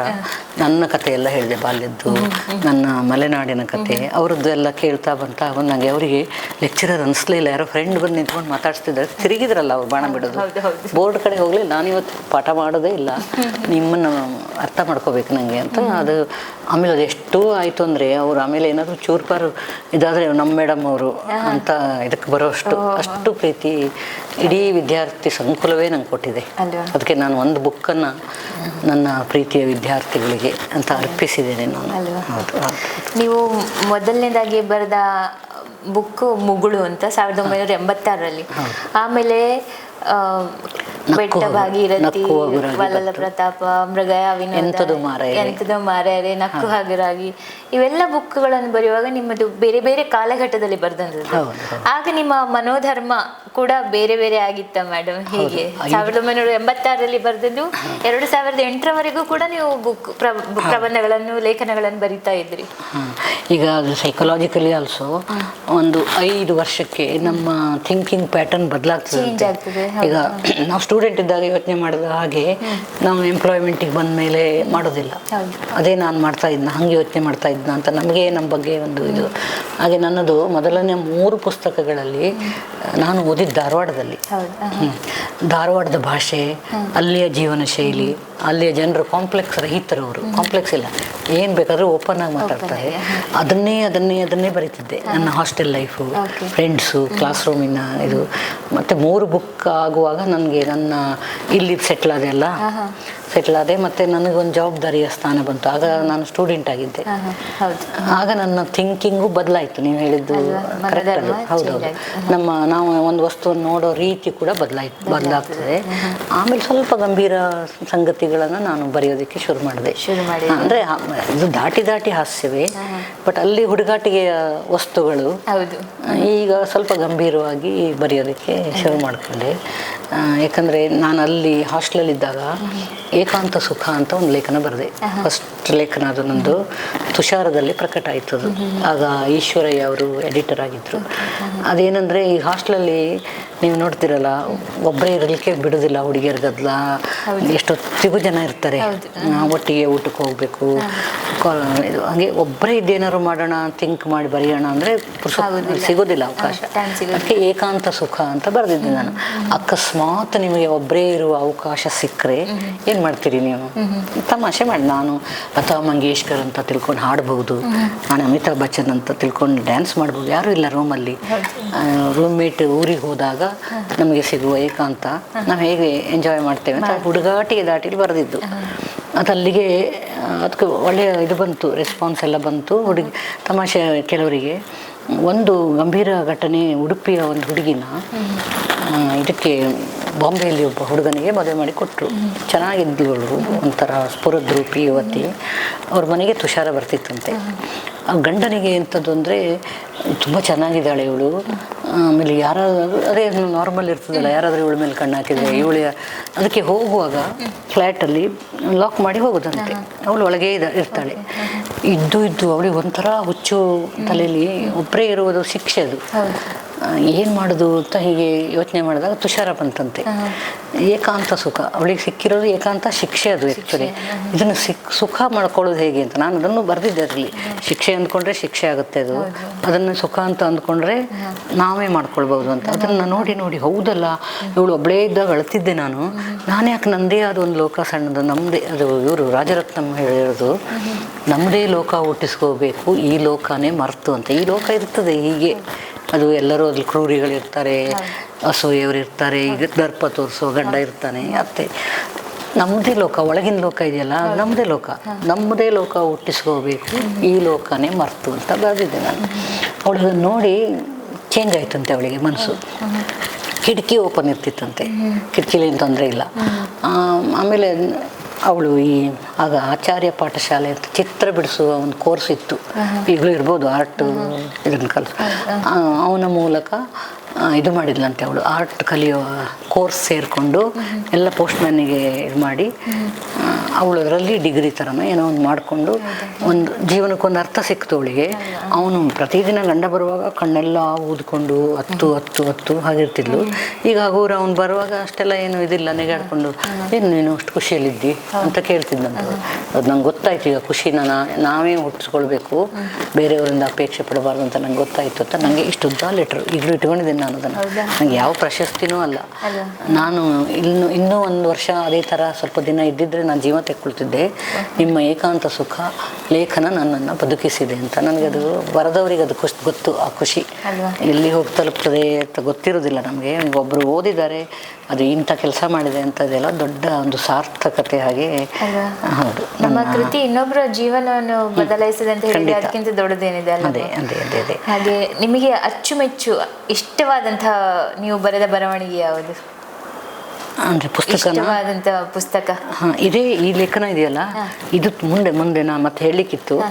ಅದನ್ನು ಮತ್ತೆ ನಾನು ಪ್ರಜಾವಾಣಿಯಲ್ಲಿ ಕಾಲಂ ಬರೀತಾ ಇದ್ದೆ, ಪಡಸಾಲೆ ಅಂತ. ಪುನಃ ಇದನ್ನೇ ಏಕಾಂತವೂ ಏಕಾಕಿತನವೂ ಅಂತ ಬರೆದು. ಈಗ ನಾನು ಭಾಷಣಗಳಿಗೆ ಹೋಗ್ತೇನಲ್ಲ, ಈ ಸಂಗತಿನ ಮೆನ್ಷನ್ ಮಾಡಿದರೆ ತುಂಬ ಜನ ನಾವು ಈಗ ಏಕಾಂಗಿಗಳಾಗಿ ಹೋಗಿದ್ದೇವೆ, ನಮಗೆ ಬೇಡ ಏಕಾಂತ ಅಂತ. ಆ ಪರಿಸ್ಥಿತಿ ಬಂದಿದೆ. ಮಕ್ಕಳು ಎಲ್ಲೋ ಇರ್ತಾರೆ, ಗಂಡ ತೀರ್ಕೊಂಡಿರ್ತಾನೆ, ಮಕ್ಕಳು ತಗೊಂಡೋಗಿ ಎಲ್ಲೋ ಬಿಟ್ಟಿರ್ತಾರೆ, ಅದು ಶಾಪ ಒಂಥರ. ಆಗ ನಾನು ತಮಾಷೆ ಮಾಡಿದ್ದೆಲ್ಲ ಅದನ್ನು. ಈಗ ನನಗದ್ರ ಸೀರಿಯಸ್, ನೀವು ಹೇಳಿದ್ರಲ್ಲ ಆಗ ಕಾಲಕ್ಕೆ ನೀವು ಯೋಚನೆ ಮಾಡೋ ದಿಕ್ಕು ಬದಲಾಗಿದೆಯಾ ಅಂತ. ನಾನು ಅದಕ್ಕೆ ಹೊಸದಾಗಿ ರೀರೈಟ್ ಮಾಡಿದೆ ಅದೇ ಲೇಖನ. ಏಕಾಂತವೂ ಏಕಾಕಿತನವೂ ಅಂತ. ಸಾಲಿಟ್ಯೂಡ್ ಆ್ಯಂಡ್ ಇದು ನಮ್ಮ ಏಕಾಂತ ಅಂದರೆ ಸಾಲಿಟ್ಯೂಡ್, ಲೋನ್ಲಿನೆಸ್ ಅಂದರೆ ಏಕಾಕಿತನ. ಅವೆರಡರಲ್ಲಿ ತುಂಬ ವ್ಯತ್ಯಾಸ. ಸಾಲಿಟ್ಯೂಡ್ ಹೇಳಿದರೆ ಈ ಕವಿಗಳು ಅವರೆಲ್ಲ ಒಂಥರ ಏಕಾಂತ ಬಯಸ್ಕೊಂಡು ಧ್ಯಾನಸ್ಥರಾಗಿ ಬರೆಯೋರಿಗೆ, ಸಂಗೀತಗಾರರಿಗೆ ಎಲ್ಲ ಬೇಕದು. ಏಕಾಕಿತನ ಅಂದರೆ ಈ ಥರ ಎಲ್ಲರಿಂದ ಒಂದು ಯಾವುದೋ ಕಾರಣಕ್ಕೆ ಬಿಟ್ಟು ಹೋಗಿರ್ತಾನೆ, ಗಂಡ ಹೋಗಿರ್ತಾನೆ, ಒಬ್ಬಳೇ ಇರ್ತಾಳೆ, ಮಕ್ಕಳೇ ಇರೋದಿಲ್ಲ, ಮಕ್ಕಳು ತೀರ್ಕೊಂಡಿರ್ತಾರೆ, ಏನೇನೋ ಕೆಟ್ಟ ಅದು ವಿಷಣ್ಣತೆ, ದುಃಖ ಎಲ್ಲ ಸೇರಿಸ್ಕೊಂಡಿರೋದು ಏಕಾಕಿತನ.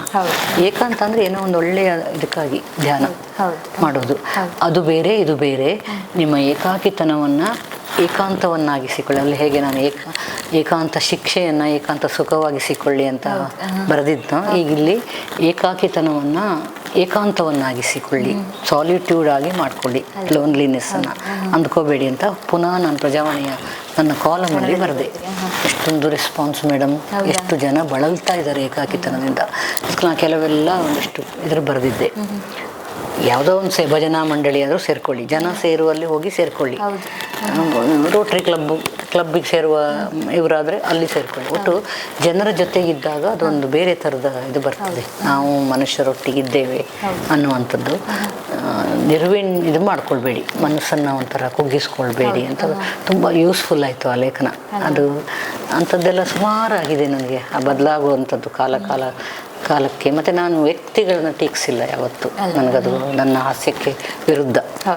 ಅವರ ವಿಚಾರಧಾರೆಗಳನ್ನು ತಮಾಷೆ ಮಾಡಿದ್ದೀನಿ, ಬಟ್ ವ್ಯಕ್ತಿಯನ್ನು ನಾನು ಟೀಕೆ ಮಾಡೋದಿಲ್ಲ. ಇವತ್ತಿಗೂ ನಂಗೆ ಅದು ಬೇಕಾಗಿಲ್ಲ. ಹಾಗಿದ್ದು ನಿಮ್ಮ ಸಮಕಾಲೀನರಲ್ಲಿ ಈಗಲೂ ಕೂಡ Richard Louis sir, Krishnegowda sir ಇದ್ದಾರೆ, ಸುಧಾ ಬರಗೂರು ಮೇಡಮ್ ಇದ್ದಾರೆ.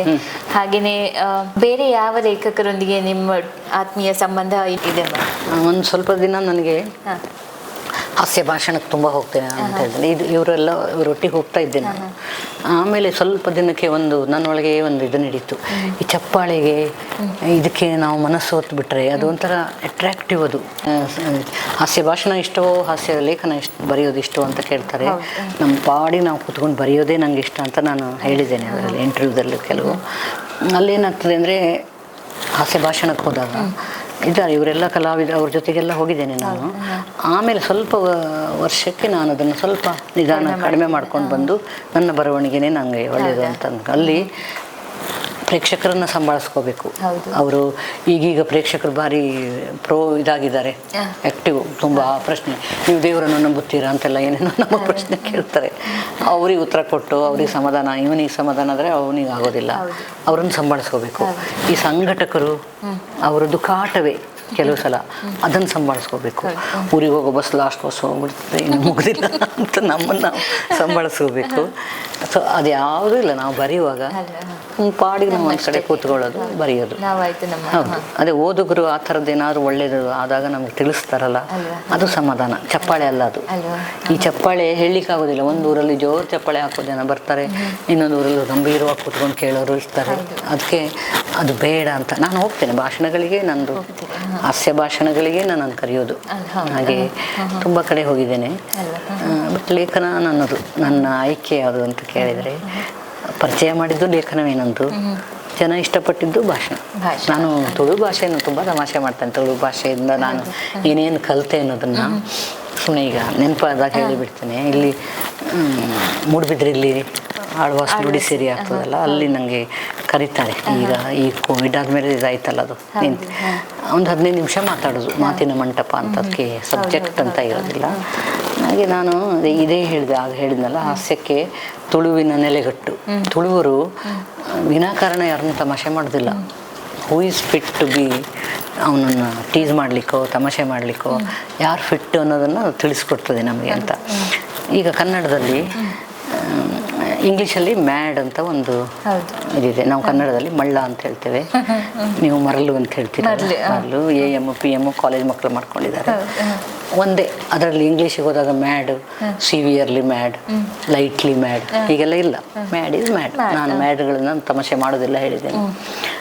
ನೀವು ತುಳು ಭಾಷೆಗೆ ಬನ್ನಿ, ಕನ್ನಡದಲ್ಲಿ ಒಂದೇ ಭಾಷೆ ಮಳ್ಳ ಅಷ್ಟೇ ಅಲ್ವಾ, ಹುಚ್ಚ ಎರಡು ಹೆಚ್ಚಂದರೆ. ನೀವು ತುಳು ಭಾಷೆಗೆ ಬಂದರೆ ಬೇರೆ ಬೇರೆ ವೆರೈಟಿ ಆಫ್ ಹುಚ್ಚರು. ನಾನು ಅದನ್ನು ಮರಳು ಆಯ್ತಲ್ಲ, ಚೂಡು, ಅಂಡೆ, ಪಿರ್ಕಿ. ಅಂಡೆ ಪಿರ್ಕಿ ಬೇರೆ ಅಂತೆ, ಅವೆರಡು ಬ್ಲೆಂಡ್ ಆಗಿದ್ದಂತೆ. ಆಮೇಲೆ ಲೂಸು ಇಂಗ್ಲೀಷಿಂದ ಆಯಿತು ಅದು. ಆಯಿತು, ನಿಮಗೆ ಗೊತ್ತಿರ್ತದೆ ಇನ್ನು. ಮತ್ತು ಬೆಚ್ಚ, ತಗಡು ಬೆಚ್ಚ ಅಂತ, ಅದರಲ್ಲಿ ಸಿವಿಯರ್ ಇದ್ದರೆ ತಗಡು ಬೆಚ್ಚ. ಕೆಬಿ ಪಿತ್ತಳೆ, ಮತ್ತು ಪೆಟ್ಟು ಕಮ್ಮಿ ತುಂಬ ಇದೆ ಇಂಥದ್ದು. ನಾನು ಇದರಲ್ಲಿ ಮೂಡುಬಿದ್ರಲ್ಲಿ ಹೇಳಿದಾಗ ಪ್ರೇಕ್ಷಕರು ಹೇಳಲಿಕ್ಕೆ ಶುರು ಮಾಡಿಬಿಟ್ರು ಇದೊಂದು ಶಬ್ದ ಅಂತ. ನಾನು ಅಲ್ಲಿ ಬರ್ಕೊಳ್ಳುವ ಎಂತ ಮಾಡೋದು ಅಂತ ಗೊತ್ತಾಗಲಿಲ್ಲ, ಅಷ್ಟೂ ಶಬ್ದಗಳನ್ನು ಕೊಟ್ಟರು ಅವರು. ಅದಕ್ಕೆ ಈಗ ಲಂಕೇಶ್ ಪತ್ರಿಕೆಯಲ್ಲಿ ನಾನು ಬರಿತಾ ಇದ್ದೆ, ಅವರಿಗೆ ಅಂಡೆ ಪಿರ್ಕಿ ಅಂತ ಪ್ರಯೋಗ ಭಾರಿ ಇಷ್ಟ ಆಗೋಯ್ತು. ನೀನು ಅಂಥ ಅಂಡೆ ಪಿರ್ಕಿಗಳನ್ನು ಹುಡುಕಿ ಬರೆ ಅಂತ ಇಲ್ಲಿದೆ ಕೊಟ್ಟು ನನಗೆ. ಮಂಗಳೂರು ಮುಗುಳ್ನಗೆ ಅಂತ ಕಾಲಂ ಹೆಸರು. ಇಲ್ಲಿಯ ಗಂಭೀರ ಬದುಕಿನಲ್ಲಿ ಅಂಡೆ, ಆಮೇಲೆ ದುರ್ಸು ಅಂತ ಒಂದು ಎಲ್ಲ ಪ್ರಯೋಗ. ನಮ್ಗೆ ಈ ದುರ್ಸು ಹೇಳಿದಾಗ ನಿಮಗೊಬ್ಬ ಕಣ್ಣು ಮುಂದೆ ಬರ್ತಾನೆ, ತನ್ನ ಬಗ್ಗೆ ತಾನು ಹೇಳ್ಕೊಂಡು ಇದು ಮಾಡುವಂಥವನು. ಬೋಸ್ಟಿಂಗ್ ಅಲ್ಲ ಅದು. ಹಾಗೆ ಒಂದು ಶಬ್ದಕ್ಕೆ ಒಂದು ಮನುಷ್ಯ ಕಣ್ಮುಂದೆ ಬರ್ತಾನಲ್ಲ. ಅರ್ಗಂಟು ಅಂದರೆ ಎರೋಗಂಟು. ಅವನು ಅನಗತ್ಯ ಸೀರಿಯಸ್ ಆಗಿ ಹೇಳೋದು. ನಾನು ಇಲ್ಲಿ ಹೋಗ್ತಾ ಇದ್ದಾಗ ಜ್ಯೋತಿ ಹತ್ರ ಅಲ್ಲಿ ಪುಸ್ತಕದ ಅಂಗಡಿ ಇತ್ತು, ಅಲ್ಲಿ ನಿಂತ್ಕೊಂಡು ಜ್ಯೋತಿ ಎಲ್ಲಿದೆ ಅಂತ ಕೇಳಿ, ಪಾಪ ಯಾರೋ ಇನ್ನೋಸೆಂಟ್ ತಲೆ ಎತ್ತಿ ನೋಡಿ, ಅದು ಹೇಳ್ಬೋದಲ್ಲ ಲೇಡಿ ಅಲ್ರಿ, ಹೇಳಿದ್ರೆ ಅಷ್ಟು ಸೀರಿಯಸ್ ಆಗಿ ತಲೆ ಎತ್ತಿ ನೋಡಿ ಅಂತ ಹೇಳಿದ. ಜ್ಯೋತಿ ಕಾಣ್ತದೆ. ಈ ಥರದ್ದು ನೀವು ನೋಡ್ತಾ ಇದ್ದಾಗ ನಿಮಗೆ ತುಂಬ ವೆರೈಟಿ ಸಿಗ್ತದೆ, ಸ್ವಭಾವ ವೈಚಿತ್ರ. ಸೊ ನಾನು ಸ್ವಭಾವ ವೈಚಿತ್ರದಿಂದ ಬಳಲೋರನ್ನು ತುಳುವರು ಪಟ್ಟಿ ಮಾಡಿ ತಮಾಷೆ ಮಾಡ್ತಾರೆ ಅಂತ ಗೊತ್ತಾಯ್ತು ನನಗೆ. ಸ್ವಭಾವ ವೈಚಿತ್ರ ಎಲ್ಲರಿಗೂ ಇರ್ತದೆ. ಕೆಲವರು ಪ್ಲೇನು, ಈ ಕೆಲವು ವ್ಯಕ್ತಿಗಳನ್ನು ಕಾರ್ಟೂನ್ ಬಿಡಿಸೋದಕ್ಕೆ ಬರೋದಿಲ್ಲಂತೆ. ಸ್ವಭಾವ ವಕ್ರತೆ ಇದ್ದರೆ ಮಾತ್ರ ಬೇಗ ನೋಡಿ, ದೊಡ್ಡ ಮೂಗು, ಅವ್ರದ್ದೇನು ಫೀಚರ್ ಅಂತ ಹಾಕ್ತಾರಲ್ಲ. ನಾನು ಇಂದಿರಾ ಗಾಂಧಿ ಅವರ ಹೆಸರು ನಂಗೆ ಇಷ್ಟದವರು. ಅವರು ಇಂದಿರಾ ಗಾಂಧಿದು ಮೂಗು ಉದ್ದ ಮಾಡಿ ಬಿಡಿಸ್ತಿದ್ರು. ವಾಜಪೇಯಿ ಅವರಿಗೆ ವಕ್ರತೆ ಇರಲಿಲ್ಲ ವ್ಯಕ್ತಿತ್ವದಲ್ಲಿ, ಸಿಟ್ಟು ಮತ್ತೊಂದು ಅಂಥದ್ದು. ಅವ್ರಿಗೆ ಕಾರ್ಟೂನ್ ಬಿಡಿಸೋದು ಕಷ್ಟ ಆಗಿತ್ತಂತೆ. ಕಾರ್ಟೂನಿಗೆ ಏನಾದ್ರು ಒಂದು ಸ್ಪೆಷಲ್ ಕ್ವಾಲಿಟಿ ಇರಬೇಕು, ಅಂದರೆ ಬಿಡಿಸೋದು ಸುಲಭ. ನೀವು ತುಂಬ ಜನರು ಹೆಚ್ಚಾಗಿ ಪೊಲಿಟಿಕಲ್ ಇವ್ರನ್ನ ಬಿಡಿಸ್ತಾರಲ್ಲ, ಎಲ್ಲದಕ್ಕೂ ಏನೂ ಇಲ್ಲದ ಒಬ್ಬ ಸಾದಾ ಸರಳ ಸ್ವಭಾವದವನನ್ನು ವಕ್ರತೆಗೆ ಒಳಪಡಿಸೋದು ಕಷ್ಟ ಅಂತೆ. ಹಾಗೆ ಹಾಸ್ಯವೂ ಅಷ್ಟೇ. ಇವೆಲ್ಲ ಈಗ ನಾನು ಹೇಳಿದೆಲ್ಲ ಅರ್ಗಂಟು ಅವರೆಲ್ಲ ಒಬ್ಬೊಬ್ರು ಇದ್ದಾರೆ ಆ ಥರದವರು. ಅವ್ರನ್ನ ನೆನ್ಪು ಮಾಡ್ಕೊಂಡ್ರೆ ಅವ್ನು ಅರ್ಗಂಟು ಇವನು ದುರ್ಸು ಅಂತ. ಹಾಗೆ ತುಳುವರ ಹಾಸ್ಯ ಪ್ರಜ್ಞೆಗೆ ನಾನು ಸೆಲ್ಯೂಟ್ ಹೇಳಿಬಿಟ್ಟಿದ್ದೇನೆ. ಕನ್ನಡದಲ್ಲಿ ಅಷ್ಟು ವೆರೈಟಿ ಇಲ್ಲ, ಬೇರೆ ಭಾಷೆಯಲ್ಲಿ ನನಗೆ ಗೊತ್ತಿಲ್ಲ, ಕನ್ನಡದಲ್ಲಂತೂ ಇಲ್ಲ ಆ ಥರದ್ದು. ಹೌದು, ಹಾಗೆ ತುಳುನಾಡು ನನಗೆ ಹಾಸ್ಯಕ್ಕೆ ಒಂಥರ ನೆಲೆಗಟ್ಟು ಒದಗಿಸಿದೆ ಅಂತ ಹೇಳ್ಬೋದು. ನನಗೆ ಅದೇ ಕನ್ನಡಕ್ಕೆ ಮೊದಲಾದರೆ ಜನಗಳು ತುಂಬ ಒಂದು ಆಲಂಗಿಸ್ತಾ ಇದ್ರು ಹೇಳ್ಬೋದು, ಭಾಷೆ ಅಥವಾ ಪ್ರೀತಿಯಿಂದ ಆಲಂಗಿಸ್ತಾ ಇದ್ರು. ಆದರೆ ಈಗ ಅದು ಕ್ರಮೇಣ ಕಡಿಮೆ ಆಗ್ತಾ ಬರ್ತಾ ಇದೆ ಅನಿಸ್ತಾ ಇದೆಯಮ್ಮ. ಈ ಸಾಹಿತ್ಯಿಕ ಕಾರ್ಯಕ್ರಮಗಳಿಗೆ ಜನ ಬರೋದಿಲ್ಲ. ಹಲವಾರು ಸಾಹಿತ್ಯ ಸಮ್ಮೇಳನಕ್ಕೆ ಹೋಗಿದ್ದೀರಿ, ಭಾಷಣಕಾರರಾಗಿದ್ದೀರಿ. ಈಗ ಕನ್ನಡ ವರ್ಷದ ಹೌದು ಸಾಹಿತ್ಯ ಸಮ್ಮೇಳನಕ್ಕೆ ನಾನು 26ನೇ ಸಾಹಿತ್ಯ ಸಮ್ಮೇಳನಕ್ಕೆ ನೀವು ಅಧ್ಯಕ್ಷರಾಗಿದ್ರಿ, ಸರ್ವಾಧ್ಯಕ್ಷರು ಮಾಡಿದ್ರು. ಜನ ಬರೋದಿಲ್ಲ. ಹೌದೌದು, ಅದು ಬದಲಾಗಿ ಹೋಗಿದೆ. ಓದುವುದೂ ಇಲ್ಲ ಈಗ.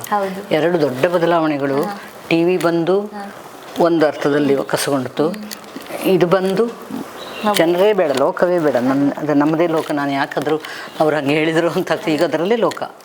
ಹಾಗೆಯೇ ಸಾಹಿತ್ಯ ಕಾರ್ಯಕ್ರಮಕ್ಕೆ ಬರುವಾಗ ಎಲ್ಲ ವಯಸ್ಸಾದ ಒಂದು ವರ್ಗ ಬಂದು ಕೂತ್ಕೊಳ್ತದೆ. ಯಂಗ್ಸ್ಟರ್ಸಿಗೆ ಅದು ಅಗತ್ಯ ಇಲ್ಲ ಅಂತ ತೀರ್ಮಾನ ಮಾಡಿಬಿಟ್ಟಿದ್ದಾರೆ. ಅವರನ್ನು ತರೋದು ಶಾಲಾ ಕಾಲೇಜಲ್ಲಿ ಆಗಬೇಕಾದ್ದು. ನಾನು ಯಾವಾಗಲೂ ಹೇಳ್ತೇನೆ, ನಿಮ್ಮ ಟೀಚರ್ಸು, ನಾನು ಸುಮಾರು ಟೀಚರ್ಸ್ ಎಲ್ಲ ಈಗ ವಿಡಿಯೋ ಎಲ್ಲ ಮಾಡಿ ಬಿಡ್ತಾ ಇದ್ದಾರಲ್ಲ, ಆ ಮಕ್ಕಳಿಗೆ ಒಂದು ಸ್ವಲ್ಪ ಆ ಟೈಮಲ್ಲಿ ಒಂದು ಇದ್ರ ಹಚ್ಚಿದರೆ ಕವನದ್ದು ಯಾವುದೋ ಒಂದು ಅವ್ರ ತಲೆಯಲ್ಲಿ ಇಳಿದು ಬಿಡ್ತದೆ. ಅಲ್ಲಿ ಸಾಧ್ಯ. ಆಮೇಲೆ ನೀವು ಅವ್ರು ಹೊರಗೆ ಬಂದು ಜಾಬಿಗೆ ಸೇರಿದ ಮೇಲೆಲ್ಲ ಆಗೋದಿಲ್ಲ. ಕಾಲೇಜಲ್ಲಿ ಸೀರಿಯಸ್ ಆಗಿ ಸಾಹಿತ್ಯನ ಆಸಕ್ತಿ ಅವ್ರ ತಲೆಯಲ್ಲಿ ತುಂಬಿಸಿದ್ರೆ ಅವ್ರು ಹೊರಗೆ ಬಂದಮೇಲೂ ಬರ್ತಾರೆ. ಈಗ ಬೆಂಗಳೂರಲ್ಲೆಲ್ಲ ಈ IT ಹುಡುಗರು ತುಂಬ ಜನ ಸಾಹಿತ್ಯ ಕಾರ್ಯಕ್ರಮಕ್ಕೆ ಬರ್ತಾರೆ, ಅವರು ಇದು ಮಾಡ್ತಾರೆ. ಅಷ್ಟಾವಧಾನ ಶತಾವಧಾನಿ ಹೆಸರು ಕೇಳಿರ್ಬೇಕಲ್ಲ, ಅದರಲ್ಲಿ ಶತಾವಧಾನಿ ಗಣೇಶ್ಗೆ ಶಿಷ್ಯರು ಇಂಜಿನಿಯರ್ಸೇ ಹೆಚ್ಚು. ಸಂಸ್ಕೃತ ಕಲಿತು ಕನ್ನಡ ಕಲಿತು ಅವ್ರ ಜೊತೆಗೆ ಅಷ್ಟಾವಧಾನ ಅಂದರೆ ಒಂದು 8 ಜನ ಕೂತಿರ್ತಾರೆ. 8 ಜನರ ಪ್ರಶ್ನೆಗಳಿಗೆ ಇವರು ಏಕಕಾಲದಲ್ಲಿ ಎಲ್ಲದಕ್ಕೆ ಉತ್ತರ ಕೊಡ್ತಾ ಬರಬೇಕು. ಇಲ್ಲಿ ನಮ್ಮ ಯೂನಿವರ್ಸಿಟಿಲಿ ಮಾಡಿಸಿದ್ವಿ ನಾವು. ಎಲ್ಲಾದರೂ ಆದರೆ ನಿಮ್ಮ ಕಾಲೇಜಲ್ಲಿ ಇಡಿಸಿ ಅದನ್ನು, ತುಂಬ ಚೆನ್ನಾಗಿ ಆಗ್ತದೆ ಅದು. ಕನ್ನಡ ಡಿಪಾರ್ಟ್ಮೆಂಟಲ್ಲಿ ಅಂತ ಆಗಬೇಕಂತೂ ಇಲ್ಲ. ಶತಾವಧಾನ ಅಂದರೆ 100 ಜನ ಕೂತಿರ್ತಾರೆ. ಒಬ್ಬ ಒಂದು ಪ್ರಶ್ನೆ ಕೇಳ್ತಾನೆ, ಆಮೇಲೆ ಇನ್ನೊಬ್ಬ ಯಾವುದೋ ಕಾವ್ಯದ ಬಗ್ಗೆ ಕೇಳ್ತಾನೆ, ಇನ್ನೊಬ್ಬ ಒಂದು ಹಾಡು ಹೇಳ್ತಾನೆ, ಅದು ಎಲ್ಲಿದು ಅಂತ ಹಳೇ ಯಾವುದೋ ಕಾವ್ಯದ ಒಂದು ಇದನ್ನು ಹೇಳ್ತಾನೆ. ಇವರು ಅದನ್ನು ಉತ್ತರಿಸ್ಬೇಕು. ಇವರು ಅಲ್ಲಿ ಅವಧಾನಿ ಕೂತ್ಕೊಂಡು ಕೇಳೋದು, ಇಂಥ ಹರಿಶ್ಚಂದ್ರ ಕಾವ್ಯದ್ದು ಕವಿತೆ ಇದು ಅಂತ ಹೇಳ್ತಾರೆ. ಮತ್ತೊಬ್ಬ ಒಂದು ಗಣಿತ, ಒಂದು ನಮ್ಮ ಪ್ರೇಕ್ಷಕರಿಗೆ ಮಾತ್ರ ಕಾಣೋ ಹಾಗೆ ಒಂದು ಬೋರ್ಡಲ್ಲಿ ಬರೆದಿರ್ತಾರೆ. 3ನೇ ಹೀಗೆ ಕೂಡಿಸಿದ್ರು 88, ಹೀಗೆ ಕೂಡಿಸಿದ್ರು 88, ಹೀಗೆ ಹಾಗೆ ಬರಬೇಕದು. ಇವರು 1ನೇ ಮನೆಯಲ್ಲಿ 8 ಅಂತ ಹೇಳ್ತಾರೆ. ನಡುವೆ ಅಷ್ಟೊತ್ತಿಗೆ ಇವನೇನೋ ಕೇಳ್ತಾನೆ, ಅವನಿಗೆ ಉತ್ತರ ಕೊಡಬೇಕು. ಮತ್ತೆ ಎಂಥದೋ ಒಂದು ಅಷ್ಟೊತ್ತಿಗೆ ಅದು ಮರ್ತು ಹೋಗಿರೋದಿಲ್ಲ ಅವರಿಗೆ. 2ನೇ ಮನೆಯಲ್ಲಿ ಸಹ 3 ಅಂತ ಹೇಳ್ತಾ ಹೋಗ್ತಾರೆ. ಅದು ಮುಗಿಯುವಾಗ ಜೋರು ಚಪ್ಪಾಳೆ ಹಾಕ್ತಾರೆ. ಎಲ್ಲ ಆಯಿತು 88 ಒಟ್ಟು ಬರಬೇಕು. ಅದೇನೋ ಅದಕ್ಕೆ ರೂಲ್ಸ್ ಅವರು ಅಪ್ಲೈ ಮಾಡ್ಕೋತಾರೆ. ತುಂಬ ಒಂದು ಬೌದ್ಧಿಕ ಕ್ರೀಡೆ. ಈ ದೇಹಕ್ಕೆ ಹೆಂಗೆ ವಾಲಿಬಾಲ್ ಆಟ ಆಡಿದರೆ ಕ್ರೀಡೆ, ಆ ಥರ ಅದೊಂದು ಕ್ರೀಡೆ, ಅದು ಬೌದ್ಧಿಕ ಕ್ರೀಡೆ. ಅಂಥದ್ದನ್ನು ಕಾಲೇಜಲ್ಲಿ ಮಕ್ಕಳಿಗೆ ಸ್ವಲ್ಪ ತಲೆಯಲ್ಲಿ ಹಾಕ್ತಾ ಬಂದರೆ. ಸ್ಟೂಡೆಂಟ್ಸ್ ಮ್ಯಾಗಝಿನ್ ಇದೆ, ಹೌದು, ನಮ್ಮ ಕಾಲೇಜಲ್ಲಿ ಇತ್ತು, ಮಂಗಳಗಂಗೆ ಅಂತ. ನಾನು ಅದರದ್ದು ಎಡಿಟರ್ ಆಗ್ತಾ ಇದ್ದೆ. ಈ ಕಾಲೇಜ್ ಮಕ್ಕಳದ್ದು ತಮಾಷೆಗೆ ನಾನು ಕಾಲೇಜಿಗೆ ಕರೆದಾಗ ಹೇಳುವಂಥದ್ದು, ಆಗ ಅವ್ರದ್ದೊಂದು ಏಜಿಗೆ ಬರುವ ಇದು ಥಾಟ್ಸ್ ಎಲ್ಲ ಆಗ ಒಂದು ಲವ್ ಲೆಟರ್ ಬರದ ಅಂದರೆ ಅದೊಂದು ದೊಡ್ಡ ಸಂಗತಿ ಆಗ್ತಿತ್ತಲ್ಲ. ಹೋದಾಗ ಅದನ್ನು 1 ವರ್ಷ ಕಾದು ಇಟ್ಟುಕೊಂಡು ಕೊನೆಯ ದಿನ ಹೋಗಿ ಹೀಗೆ ಕೊಟ್ಟು ಓಡೋಗುದು ಐ ಲವ್ ಯು ಎಲ್ಲ ಅದು ಸುಲಭ ಇರಲಿಲ್ಲಲ್ಲ ಆಗ. ಈಗ ಮೆಸೇಜ್ ಹಾಕಿ ಎಲ್ಲ ತೆಗೆದುಕೊಂಡ್ಬಿಡ್ತಾರಲ್ಲ. ಅಂಥದ್ದು ಘಟನೆ ನಮ್ಮ ಕಾಲೇಜಲ್ಲಿ ತುಂಬ ನಡೀತಿತ್ತು. ಈ ಹುಡುಗರು ಎಂಥದೇ ಕೊಟ್ಟರು ಪ್ರೀತಿ ಪ್ರೇಮ ಅದ್ರ ಬಗ್ಗೆ ಬರೆಯೋದು ಕವಿತೆ. ಅದಕ್ಕೆ ನಾವು ಸ್ಟಾಫ್ ರೂಮಲ್ಲಿ ಕೂತ್ಕೊಂಡು ಹೇಳಿದ್ವಿ, ಹುಡುಗರಿಗೆ ಬೇರೆ ಏನು ಬರೀಲಿಕ್ಕೂ ಬರೋದಿಲ್ಲ, ಒಂದು ಕತೆ ಬರೆಯಿರಿ, ಹಾಗೆ ಒಂದು ಪ್ರೀತಿಯ ಕತೆ ಅಂತ ಬರೆದ. ಆಮೇಲೆ ನಿಮ್ಮ ಸ್ವಂತ ಅನುಭವ ಬರೆಯಿರಿ, ಪ್ರೀತಿ ಪ್ರೇಮದಲ್ಲಿ ನನ್ನ ಅನುಭವ, ಇದೇ ಥರನೇ ಪ್ರೀತಿ ಪ್ರೇಮನೇ ಬರೆಯೋದು.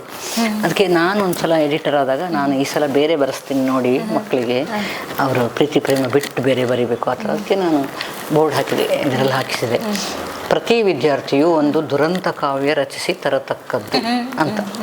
ಅದು ಟ್ರಾಜಿಕ್ ಪೋಯಮ್ ಆಗಿರಬೇಕು ಅಂತ. ಒಂದು ವಾರದ ಮೇಲೆ 15 ದಿನ ಮೇಲೆ ಎಲ್ಲ ಬರ್ಲಿಕ್ಕೆ ಶುರುವಾಯಿತು ಕವಿತೆಗಳು. ಆಮೇಲೆ ಎಲ್ಲ ಜೋಡಿಸಿಟ್ಟುಕೊಂಡ್ರೆ ಒಂದು ಹುಡುಗ ಚೆನ್ನಾಗಿ ಬರೆದಿದ್ದಾನೆ. ನಾನು ಬರೆದೇನೋ ಒಂದು ಅದ್ವಿತೀಯ ಪ್ರೇಮ ಪತ್ರ, ಅದೇ ಬಂತು ಮತ್ತೆ. ನಾನು ಬರೆದೇನೋ ಒಂದು ಅದ್ವಿತೀಯ ಪ್ರೇಮ ಪತ್ರ, ಅದರ ಲಾಭ ಪಡೆದನು ನನ್ನ ಆತ್ಮೀಯ ಮಿತ್ರ ಅಂತ ಯಾವುದೋ ಹುಡುಗಿ ಕೊಟ್ಟು ಅವನು ಅದನ್ನು ಲಾಭ ಮಾಡ್ಕೊಂಡ್ಬಿಟ್ಟಿದ್ದಾನೆ. ಅದು ಕವಿತೆ ಅದನ್ನೇ ಮತ್ತು ಅದೇ ಇದಕ್ಕೆ ಬರ್ತೀನಿ ನಾನು. ಆಮೇಲೆ 5 ವರ್ಷ ಅವನು ಲಾಭ ಅವನಿಗಾಯ್ತಲ್ಲ, ಇವು ನಿಜ ಘಟನೆ ಆಗಿದ್ದದು ಜೀವನದಲ್ಲಿ. ಕೆಮಿಸ್ಟ್ರಿ ಲ್ಯಾಬಿಗೆ ಹೋಗಿ ಇದ್ರ ಕುಡಿಸ್ಬಿಟ್ಟಿದ್ದಾನೆ ಅವನು. ಅದು ಯಾವುದೋ ಒಂದು ದ್ರಾವಣ ವಿಷ. ನಮ್ಮ ಪಕ್ಕದಲ್ಲೇ ವೆನ್ಲಾಕ್ ಹಾಸ್ಪಿಟ್ಲ್ ಇದೆಯಲ್ಲ, ಅಲ್ಲಿಗೆ ಅವನನ್ನು ಕರ್ಕೊಂಡು ಹೋಗಿ ಏನೋ ಮಾಡಿ ಬದುಕಿಸ್ಕೊಂಡ್ವಿ ನಾವು. ಒಂದು 5-10 ವರ್ಷ ಆಗಿರ್ಬೋದು. ಆ ಹುಡುಗ ನನಗೆ ರೈಲ್ವೆ ಸ್ಟೇಷನಲ್ಲಿ ಸಿಕ್ಕದ. ಮೇಡಮ್ ನಮಸ್ತೆ ಅಂತಂದ. ಅವನ ಕವಿತೆ ಬರೆದಿದ್ದು ನೆನಪಿತ್ತಲ್ಲ ನನಗೆ. ಆಮೇಲೆ ಇವಳು ನನ್ನ ಹೆಂಡತಿ ಮೇಡಮ್ ಅಂತ ಪರಿಚಯ ಮಾಡಿದ. ಇದು ಲಾಭದ್ದ ನಷ್ಟದ್ದ ಕೇಳಿದೆ ನಾನು. ಇಲ್ಲ ಮೇಡಮ್, ನನಗೆ ಅದು ಭಾರಿ ದೊಡ್ಡ ಲಾಭ ಆಯ್ತು ಅವಳನ್ನು ಮದುವೆ ಮಾಡ್ಕೊಳ್ಳದೆ. ಅವನು ಪಾಪರಾಗಿದ್ದಾನೆ ಈಗ ಮದುವೆ ಮಾಡ್ಕೊಂಡು, ನಾನು ಆರಾಮಾಗಿದ್ದೇನೆ ಮೇಡಮ್ ಅಂತ. ಅದಕ್ಕೆ ನಾನು ಈ ಥಿಂಕಿಂಗ್ ಪ್ಯಾಟರ್ನ್ ಚೇಂಜ್ ಆಗ್ತದೆ ಅನ್ನೋದಕ್ಕೆ ಇದನ್ನು ಉದಾಹರಣೆ ಕೊಡ್ತೀನಿ ನಾನು ಯಾವಾಗಲೂ. ಅವನು 5 ವರ್ಷ ನಾನು ಅದಕ್ಕೂ ವಿಷ ಕೊಡೋದ್ನ ಅಂತ ಅನ್ನಿಸೋನು. ಈಗ ಅವನಿಗೆ ಗೊತ್ತಾಗಿದೆ ಲಾಭ ಯಾವುದು ನಷ್ಟ ಯಾವುದು. ಯಂಗ್ ಮೈಂಡ್ಗಳ ಜೊತೆಗಿರೋದು ಅದೊಂಥರ ಬೇರೆ. ನಮ್ಮ ಮನಸ್ಸಿಗಂತೂ ವೃದ್ಧಾಪ್ಯ ಬರೋದಿಲ್ಲ. Young they keep us Young ಯಾವಾಗಲೂ. ಅವರ ಥಾಟ್ಸ್ ಎಲ್ಲ ಅದು ತುಂಬ ಎಂಜಾಯ್ ಮಾಡಿದೆ ನಾನು. ಮೇಡಮ್, ಈಗ ಮೃಗಯ ವಿನೋದ ಮತ್ತೆ ವಲಲ ಪ್ರತಾಪ ಅಂತ 2 ಪುಸ್ತಕಗಳನ್ನು ಬರೆದಿದ್ದೀರಿ. ಅದು ಯಾವುದರ ಮೇಲೆ ನೀವು ಬರೆದದ್ದು? ಮೃಗಯ ವಿನೋದ ಅಂದರೆ, ಮೃಗ ಅಂದರೆ ಪ್ರಾಣಿ ಅಲ್ಲ, ಪ್ರಾಣಿಗಳ ಭೇಟಿಗೆ ಹೋದಾಗ ಆಗುವಂಥ ತಮಾಷೆಗಳಲ್ಲಿ. ನಮ್ಮ ಮಲೆನಾಡಲ್ಲಿ ನೀವು ಕಾಡು ಹೇಳಿದ್ರಲ್ಲ, ಅಲ್ಲಿ ಮಂಗಳವಾರ ಭೇಟಿ ಹೋಗ್ತಾರೆ. ಈಗೆಲ್ಲ ಬ್ಯಾನ್ ಆಗಿದೆ. ಆಗ ನನ್ನ ಬಾಲ್ಯದಲ್ಲಿ ಅವರು ಕೋಯಿ ಎಲ್ಲ ಹಿಡ್ಕೊಂಡು ಅದರಲ್ಲಿ ಹೇಳ್ತಾರೆ, ಇಲ್ಲೂ ಇದೆಲ್ಲ ಅಲ್ಲಿ ಹೋಗ್ತಾರೆ. ಹೆಚ್ಚಿನವ್ರದ್ದು ಕಳ್ಳ ಕೋವಿ ಅಂತಾರಲ್ಲ, ಪರ್ಮಿಷನ್ ಲೈಸೆನ್ಸ್ ಎಲ್ಲ ಇಲ್ಲದ ಕೋವಿಗಳು. ಎಲ್ಲಿಯಾದರೂ ಗುಂಡು ಹೊಡೆದೆ ಅವನಾರು ಸತ್ತ ಅಂದರೆ ಅದು ದೊಡ್ಡ ಕಥೆ ಆಗ್ತಿತ್ತು ಆಗಿನ ಇದರಲ್ಲಿ. ಆಗ ನಾನು, ನನ್ನ ಮಗಳು ಚಿಕ್ಕವಳಿದ್ಲು, ನನ್ನ ತಾಯಿ ಮನೆ ಒಂದು ಮನೆಯಿಂದ ಅಲ್ಲಿ ಮಲೆನಾಡಿನ ಮನೆಗಳು ನಿಮ್ಗೆ ಅಂದಾಜಿರ್ಬೋದು, ಸಾಲು ಮನೆಗಳಿರೋದಿಲ್ಲ. ಒಂದು ಗುಡ್ಡದ ಆಚೆ ಒಂದು ಮನೆ, ಇನ್ನೊಂದು ಗುಡ್ಡದ ಪಕ್ಕದಲ್ಲಿ ಇನ್ನೊಂದು ಮನೆ, ಒಂದು ಅರ್ಧ ಮೈಲಿ ಯಾವ ಮನೆಯೂ ಇರೋದಿಲ್ಲ, ಒಂದು ಮನೆ ಹಾಗೆ ಅಲ್ಲಿರೋದು. ನಾನು ಒಂದು ಮನೆಯಿಂದ ನಮ್ಮದೇ ಇನ್ನೊಂದು ಮನೆಗೆ ಹೋಗ್ತಾ ಇದ್ದೇನೆ. ಒಂದು ಮೃಗ, ಇದು ಹಂದಿ, ಕಾಡು ಹಂದಿ, ಅದಕ್ಕೆ ಬೇಟೆ ಕೂಡಿದ್ದಾರೆ 2 ಕಡೆ ಬೆಟ್ಟದಲ್ಲಿ ಇವರಿದ್ದಾರೆ ಬೇಟೆಗಾರರು. ಆ ಹಂದಿ ಗಾಯ ಆಗಿಬಿಟ್ಟಿದೆ. ಅದು ಇಳಿದು ಬರ್ತದೆ, ಮುಖದಲ್ಲೆಲ್ಲ ರಕ್ತ ಸುರಿತಾ ಇದೆ ಅದಕ್ಕೆ. ಅವರು ಬೊಬ್ಬೆಗೆ ಅದು ಓಡಿ ಬಂದಿದೆ, ಬೊಬ್ಬೆ ಮಾಡಿಯೇ ಓಡಿಸ್ಬೇಕು ಅವರು. ನನಗೆ ಏನು ಮಾಡಬೇಕು ಅಂತಿಲ್ಲ. ನಮ್ಮ ತಮ್ಮನ ಬೈಕ್ ಇದೆ, ಅವನು ನಾನು ಇಳ್ಕೊಂಡ್ಬಿಟ್ಟಿದ್ದೇನೆ. ಅವನು ಇಳ್ಕೊಳ್ದೇ ಇದ್ರೆ ಹೆಂಗಾರು ಕರ್ಕೊಂಡು ಹೋಗ್ಬಿಡ್ತಿದ್ದೆ. ಇಳಿದ್ಲು ಇವಳು ಅಂತ ಬೈತಾನೆ. ಇಳ್ಕೊಂಡ್ಬಿಟ್ಟಿದ್ದೇನೆ, ಈ ಕಡೆನೇ ಬರ್ತಾ ಇದೆ. ಏನು ಮಾಡೋದು ಅಂತ ನಾನು, ಅದು ಗಾಯಗೊಂಡ ಮೃಗಗಳು ಯಾವಾಗಲೂ ತುಂಬ ಅಪಾಯಕಾರಿ, ಬಂದು ಇದು ಮಾಡಿಬಿಡ್ತಾರೆ. ಏನು ಮಾಡೋದು ಅಂತ ಗೊತ್ತಾಗಲಿಲ್ಲ. ಆಗ ನನಗೆ ಇನ್ನೇನು ಬಲ ಇಲ್ಲದಿದ್ರು ಬಾಯಿ ಬಲ ಅಂತ ಒಂದು ಇರ್ತದಲ್ಲ, ಅಲ್ಲೊಂದೇನೋ ಮರ ಒಣಗಿದ್ದು ಬಿದ್ದಿತ್ತು, ಬಾಳೆ ಇದ್ರು, ಅದನ್ನು ಹಿಡಿದು ಜಲಕ್ಕೆ ಬಡ್ದು ದೊಡ್ಡಕ್ಕೆ ಬೊಬ್ಬೆ ಹಾಕಿದೆ ನಾನು. ನಮ್ಮ ತಮ್ಮ ಡ್ರ ಅಂತ ಬೈಕನ್ನು ಇದು ಮಾಡಿದ. ಅವನು ಅದಕ್ಕೆ ಕೇರೆ ಮಾಡಿರಲಿಲ್ಲ. ಅದು ನಾನು ಯಾವಾಗ ಬೊಬ್ಬೆ ಹಿಡ್ದೆ ಅಲ್ಲ, ನನ್ನ ಸ್ವರಕ್ಕೆ ಅದಕ್ಕೆ ಎಂಥದ್ದು ಹೊಸ ಥರ ಕಂಡಿತ್ತೇನೋ. ಆಚೆ ಗಂಡು ಸ್ವರವಲ್ಲ, ಆಚೆ ಹೆಣ್ಣು ಸ್ವರವಲ್ಲ. ಆಗ ಅದು ಆಚೀಚೆ ನೋಡಿತು. ಅಲ್ಲೊಬ್ಬ ಮತ್ತೆ ಎಂಥದ್ದು ಹೂ ಅಂತ, ನಾನು ನೀನು ಕೊಂದುಬಿಡ್ತೀನಿ, ನಾನು ಹೂ ಅನ್ಬೇಡ, ನೀನು ಬೊಬ್ಬೆ ಮಾಡಬೇಡ, ಅದು ಹೋಗಲಿ ಅವನಿಗೆ ಬೈದೆ ನಾನು. ಆಗ ಅವ್ರು ಹತ್ತಿ ಹೋಯ್ತದು. ಅಷ್ಟರ ಮೇಲೆ ಬೇಟೆಗಾರಿಗೆ ನಾನು ಏನು ಹೇಳಿದೆ, ನಾನು ನಿಮ್ಮ ಮೇಲೆ ಕಂಪ್ಲೇಂಟ್ ಕೊಡ್ತೀನಿ, ನೀವು ಹೀಗೆ ಅದು ಬಂದು ಏನಾದರೂ ಇದು ಮಾಡಿದರೆ. ಆಮೇಲೆ 2 ವರ್ಷ ನನ್ನ ಮಗಳು ಬರ್ತಾನೆ ಇರಲಿಲ್ಲ ಅಜ್ಜನ ಮನೆ. ನಾ ಬರೋದಿಲ್ಲ, ಹಂದಿ ಬರ್ತದೆ ಅಂತಿದ್ಲು ಅವಳು. ಅದು ನಿಜ ಘಟನೆ ಇದು. ಅದನ್ನ ಫೋಟೋ, ಒಂದು ಹಂದಿದು ಚಿತ್ರ ಬಿಡಿಸಿದ್ದಾರೆ. ನವ ಕರ್ನಾಟಕದವರು ಪ್ರಿಂಟ್ ಹಾಕಿದ ಪುಸ್ತಕ ಅದು, ಮೃಗಯ ವಿನೋದ ಅಂತ. ವಲಲ ಪ್ರತಾಪ, ವಲಲ ಅಂದರೆ ಭೀಮ, ಯಕ್ಷಗಾನದ ಹೆಸರದು. ಭೀಮನ ಇದನ್ನು ಪ್ರತಾಪ, ಅದು ಅಂದರೆ ಕೀಚಕ ವಧೆ ಅಂತ ನಾರ್ಮಲ್ ಹೆಸರು. ಅದಕ್ಕೆ ಸ್ವಲ್ಪ ಆರ್ಟಿಸ್ಟಿಕ್ ಆಗಿ ಹಾಕಬೇಕು ಅಂತ ಇವರು ವಲಲ ಪ್ರತಾಪ ಅಂತ ಹಾಕ್ಕೊಳ್ತಾರೆ. ಅದು ಯಕ್ಷಗಾನದ ಹೆಸರು. ನಮ್ಮ ಮಲೆನಾಡಲ್ಲಿ ಯಾವಾಗಲೂ ಅದೊಂಥರದ್ದು ಬೇರೆ ಲೋಕ ಹೇಳ್ತೇನಲ್ಲ ನಾನು. ಅಡಿಕೆ ಕೊಯ್ಲು ಅಂತಾರೆ, ಸುಗ್ಗಿ.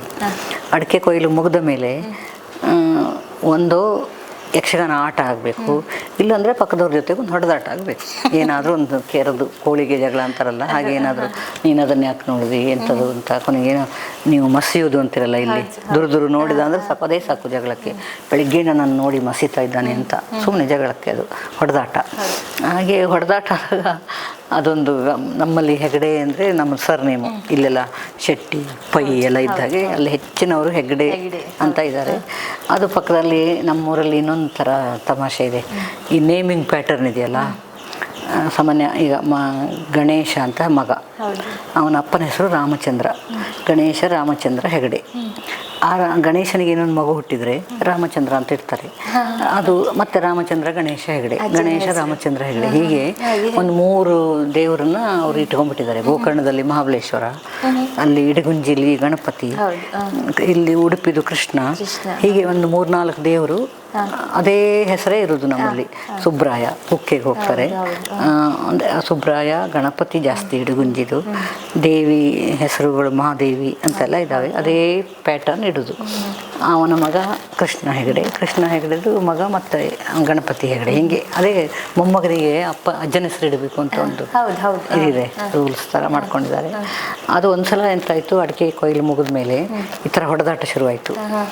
ಆಗ ಅವನು ಬಂದ, ಅವನ ಮಗ ಬಂದ, ಅವನ ಅಪ್ಪ ಬಂದ, ಎಲ್ಲ ಬಂದ್ರಲ್ಲ, ಇವರು ಇವನ ಮನೆಯವನು ಬಂದ, ಇವನಪ್ಪನೂ ಬಂದ, ಹಾಗೆ ಅದೇ ಗಣೇಶ ಹೆಗಡೆ, ಕೃಷ್ಣ ಹೆಗಡೆ ಈ ಕಡೆ, ಮಹಾಬಲೇಶ್ವರ ಹೆಗಡೆ ಅವನ ಮಗ ಮತ್ತೊಂದು ಪರಮೇಶ್ವರ ಹೆಗಡೆ, ಹಂಗೆ ಅವರು ಬಂದರು, ಹೊಡೆದಾಡ್ಕೊಂಡಿದ್ದಾರೆ. ಚೂರು ರಕ್ತ ಬಂದಿದೆ, ಯಾರಿಗೋ ಕಂಪ್ಲೇಂಟ್ ಆಯಿತು. ಆಮೇಲೆ ಸಿರ್ಸಿ, ನಮ್ಮದೆಲ್ಲ ಕೋರ್ಟ್ ಎಲ್ಲ ಇರೋದು ಸಿರ್ಸಿಯಲ್ಲಿ, ಅದು ಕೋರ್ಟಿಗೆ ಅವರನ್ನೆಲ್ಲ ತಗೊಂಡು ಹೋಗಿ ಹಾಕಿದ್ದಾರೆ.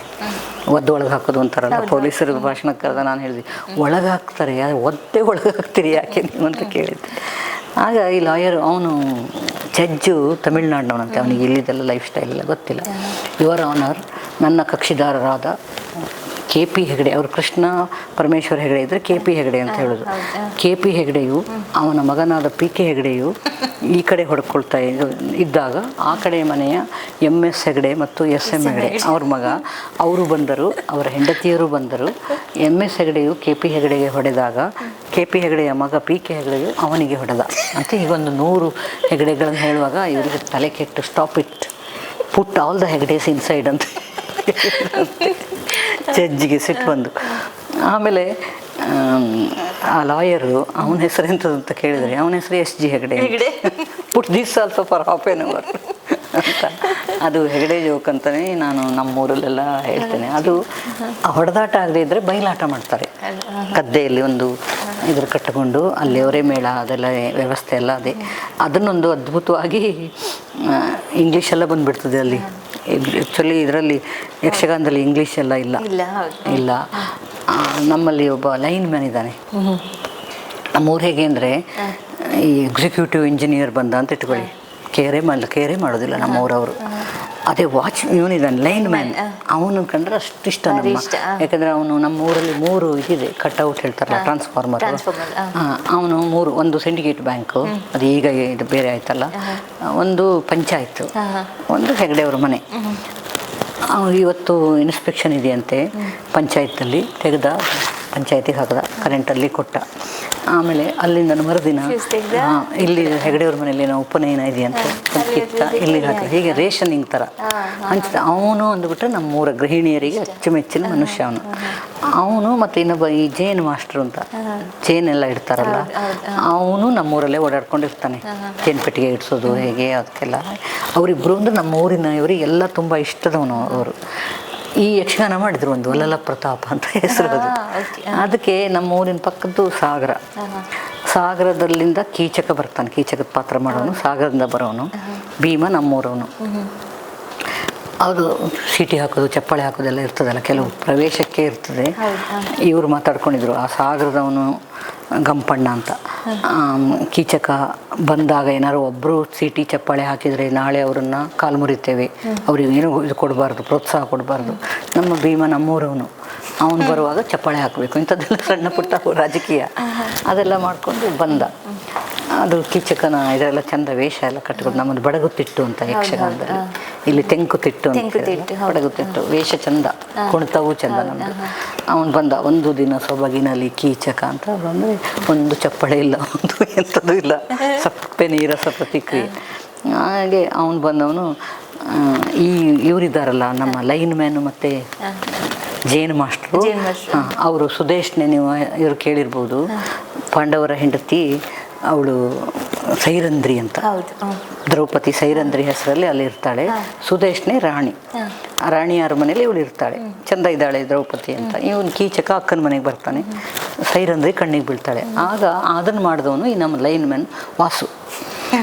ಅವನು ಬಂದವನೇ, ಅಕ್ಕ ವಿದ್ಯುತ್ ತಂತಿಯಂತೆ ತೆಳ್ಳಗಿರುವ, ವಿದ್ಯುತ್ ಬಲ್ಪಿನಂತೆ ಹೊಳೆಯುತ್ತಿರುವ, ಹೋಗಿ ಮುಟ್ಟಿದರೆ ವಿದ್ಯುತ್ ಶಾಕ್ ಹೊಡೆಯುವಂತೆ ಕಾಣುತ್ತಿರುವ ಆ ಸುಂದರಿ ಯಾರು ಅಂತ ಡೈಲಾಗ್ ಎಲ್ಲ ಅವರೇ ಹೋಗದೆ. ಅದು ಶಾಕ್ ಎಲ್ಲ ಬಳಸಬಾರ್ದಲ್ಲ, ಅವನು ಬಳಸಿದರು. ಆಗ ಅವನು ಮತ್ತೊಬ್ಬ ಅವಳು ಜೇನು ಮಾಸ್ಟ್ರು. ತಮ್ಮ ಅದು ಬೇರೆ ಮನೆಯವರ ಜೇನುಗೂಡು, ಅದಕ್ಕೆ ಕೈ ಇಕ್ಕ ಕೂಡದು. ಇದು ಡೈಲಾಗ್ ಅಂದ್ರೆಲ್ಲ ಹೀಗೆ. ಇವರು ವಾಸು ಅವರು ಬ್ಲೌಸ್ ಎಲ್ಲ ಯಾರ್ಯಾರ್ದೋ ತಗೊಂಡೋಗಿ ಹಾಕ್ಕೊಂಡಿದ್ರು. ಒಬ್ರದ್ದು ಸರಿ ಇರಲಿಲ್ಲ ವೇಷ ಎಲ್ಲ. ಇವ್ರು ಪ್ರೇಕ್ಷಕರಲ್ಲಿಂದನೇ ಕೂಗೋದು, ವಾಸು ಬ್ಲೌಸ್ ಹೇಳ್ಕೊಳ್ಳೋ ಅಂತ. ಈ ಥರದ ತಮಾಷೆ ಅವಲಲ್ಲಿ. ಆಮೇಲೆ ಭೀಮ ಬಂದ. ಇದು ಗೊತ್ತಲ್ಲ ಕತೆ. ಅವಳು ಕೀಚಕನನ್ನು ಕೊಲೆ ಮಾಡ್ತಾನೆ. ಅವನು ಅಡುಗೆ ಭಟ್ಟ ಒಲಲ್ಲ.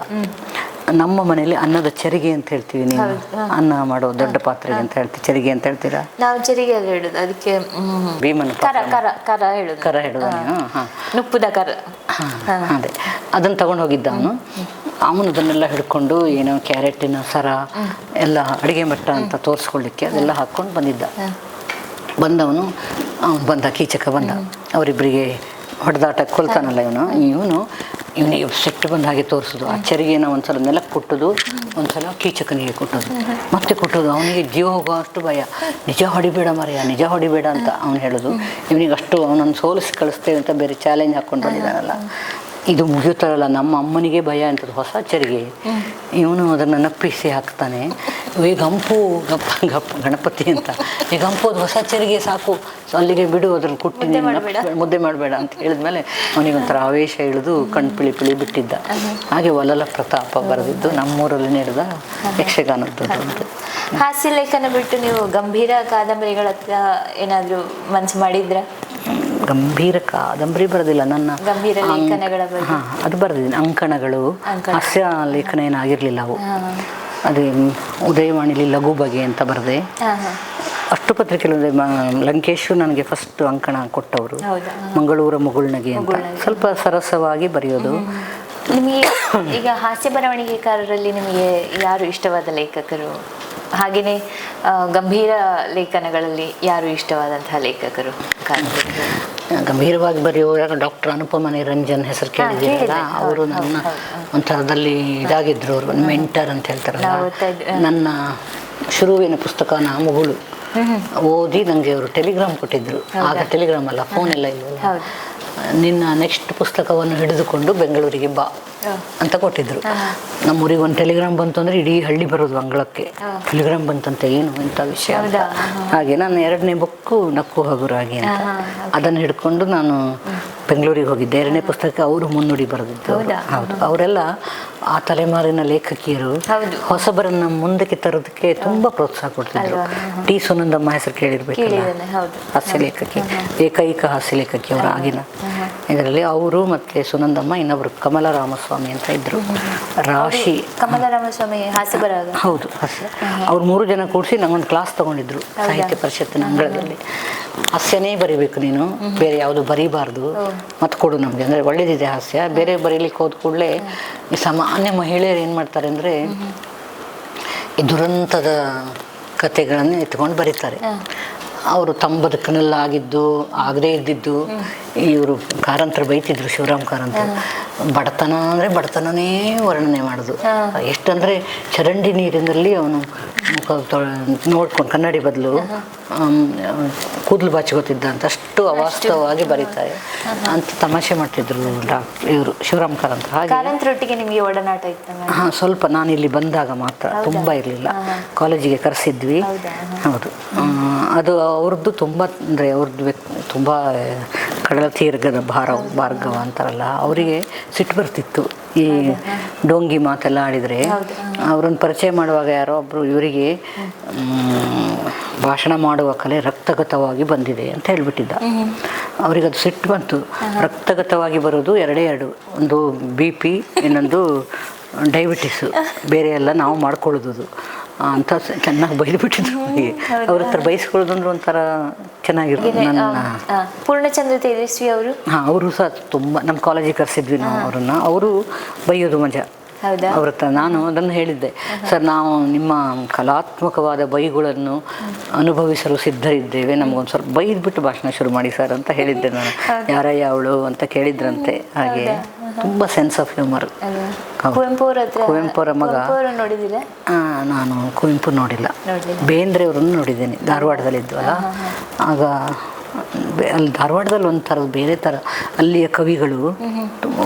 ಧಾರವಾಡದಲ್ಲಿ ಎಲ್ಲ ಮನೆ ಮನೆಗೂ ಕವಿಗಳಲ್ಲಿ ಒಂದು ಕಲ್ಲು ಬಿಸಾಡಿದರೆ ಅದು ಕವಿ ಮನೆಗೆ ಹೋಗಿ ಬೀಳ್ತದೆ ಅಂತ ಗಾದೆ ಇತ್ತಾಗ.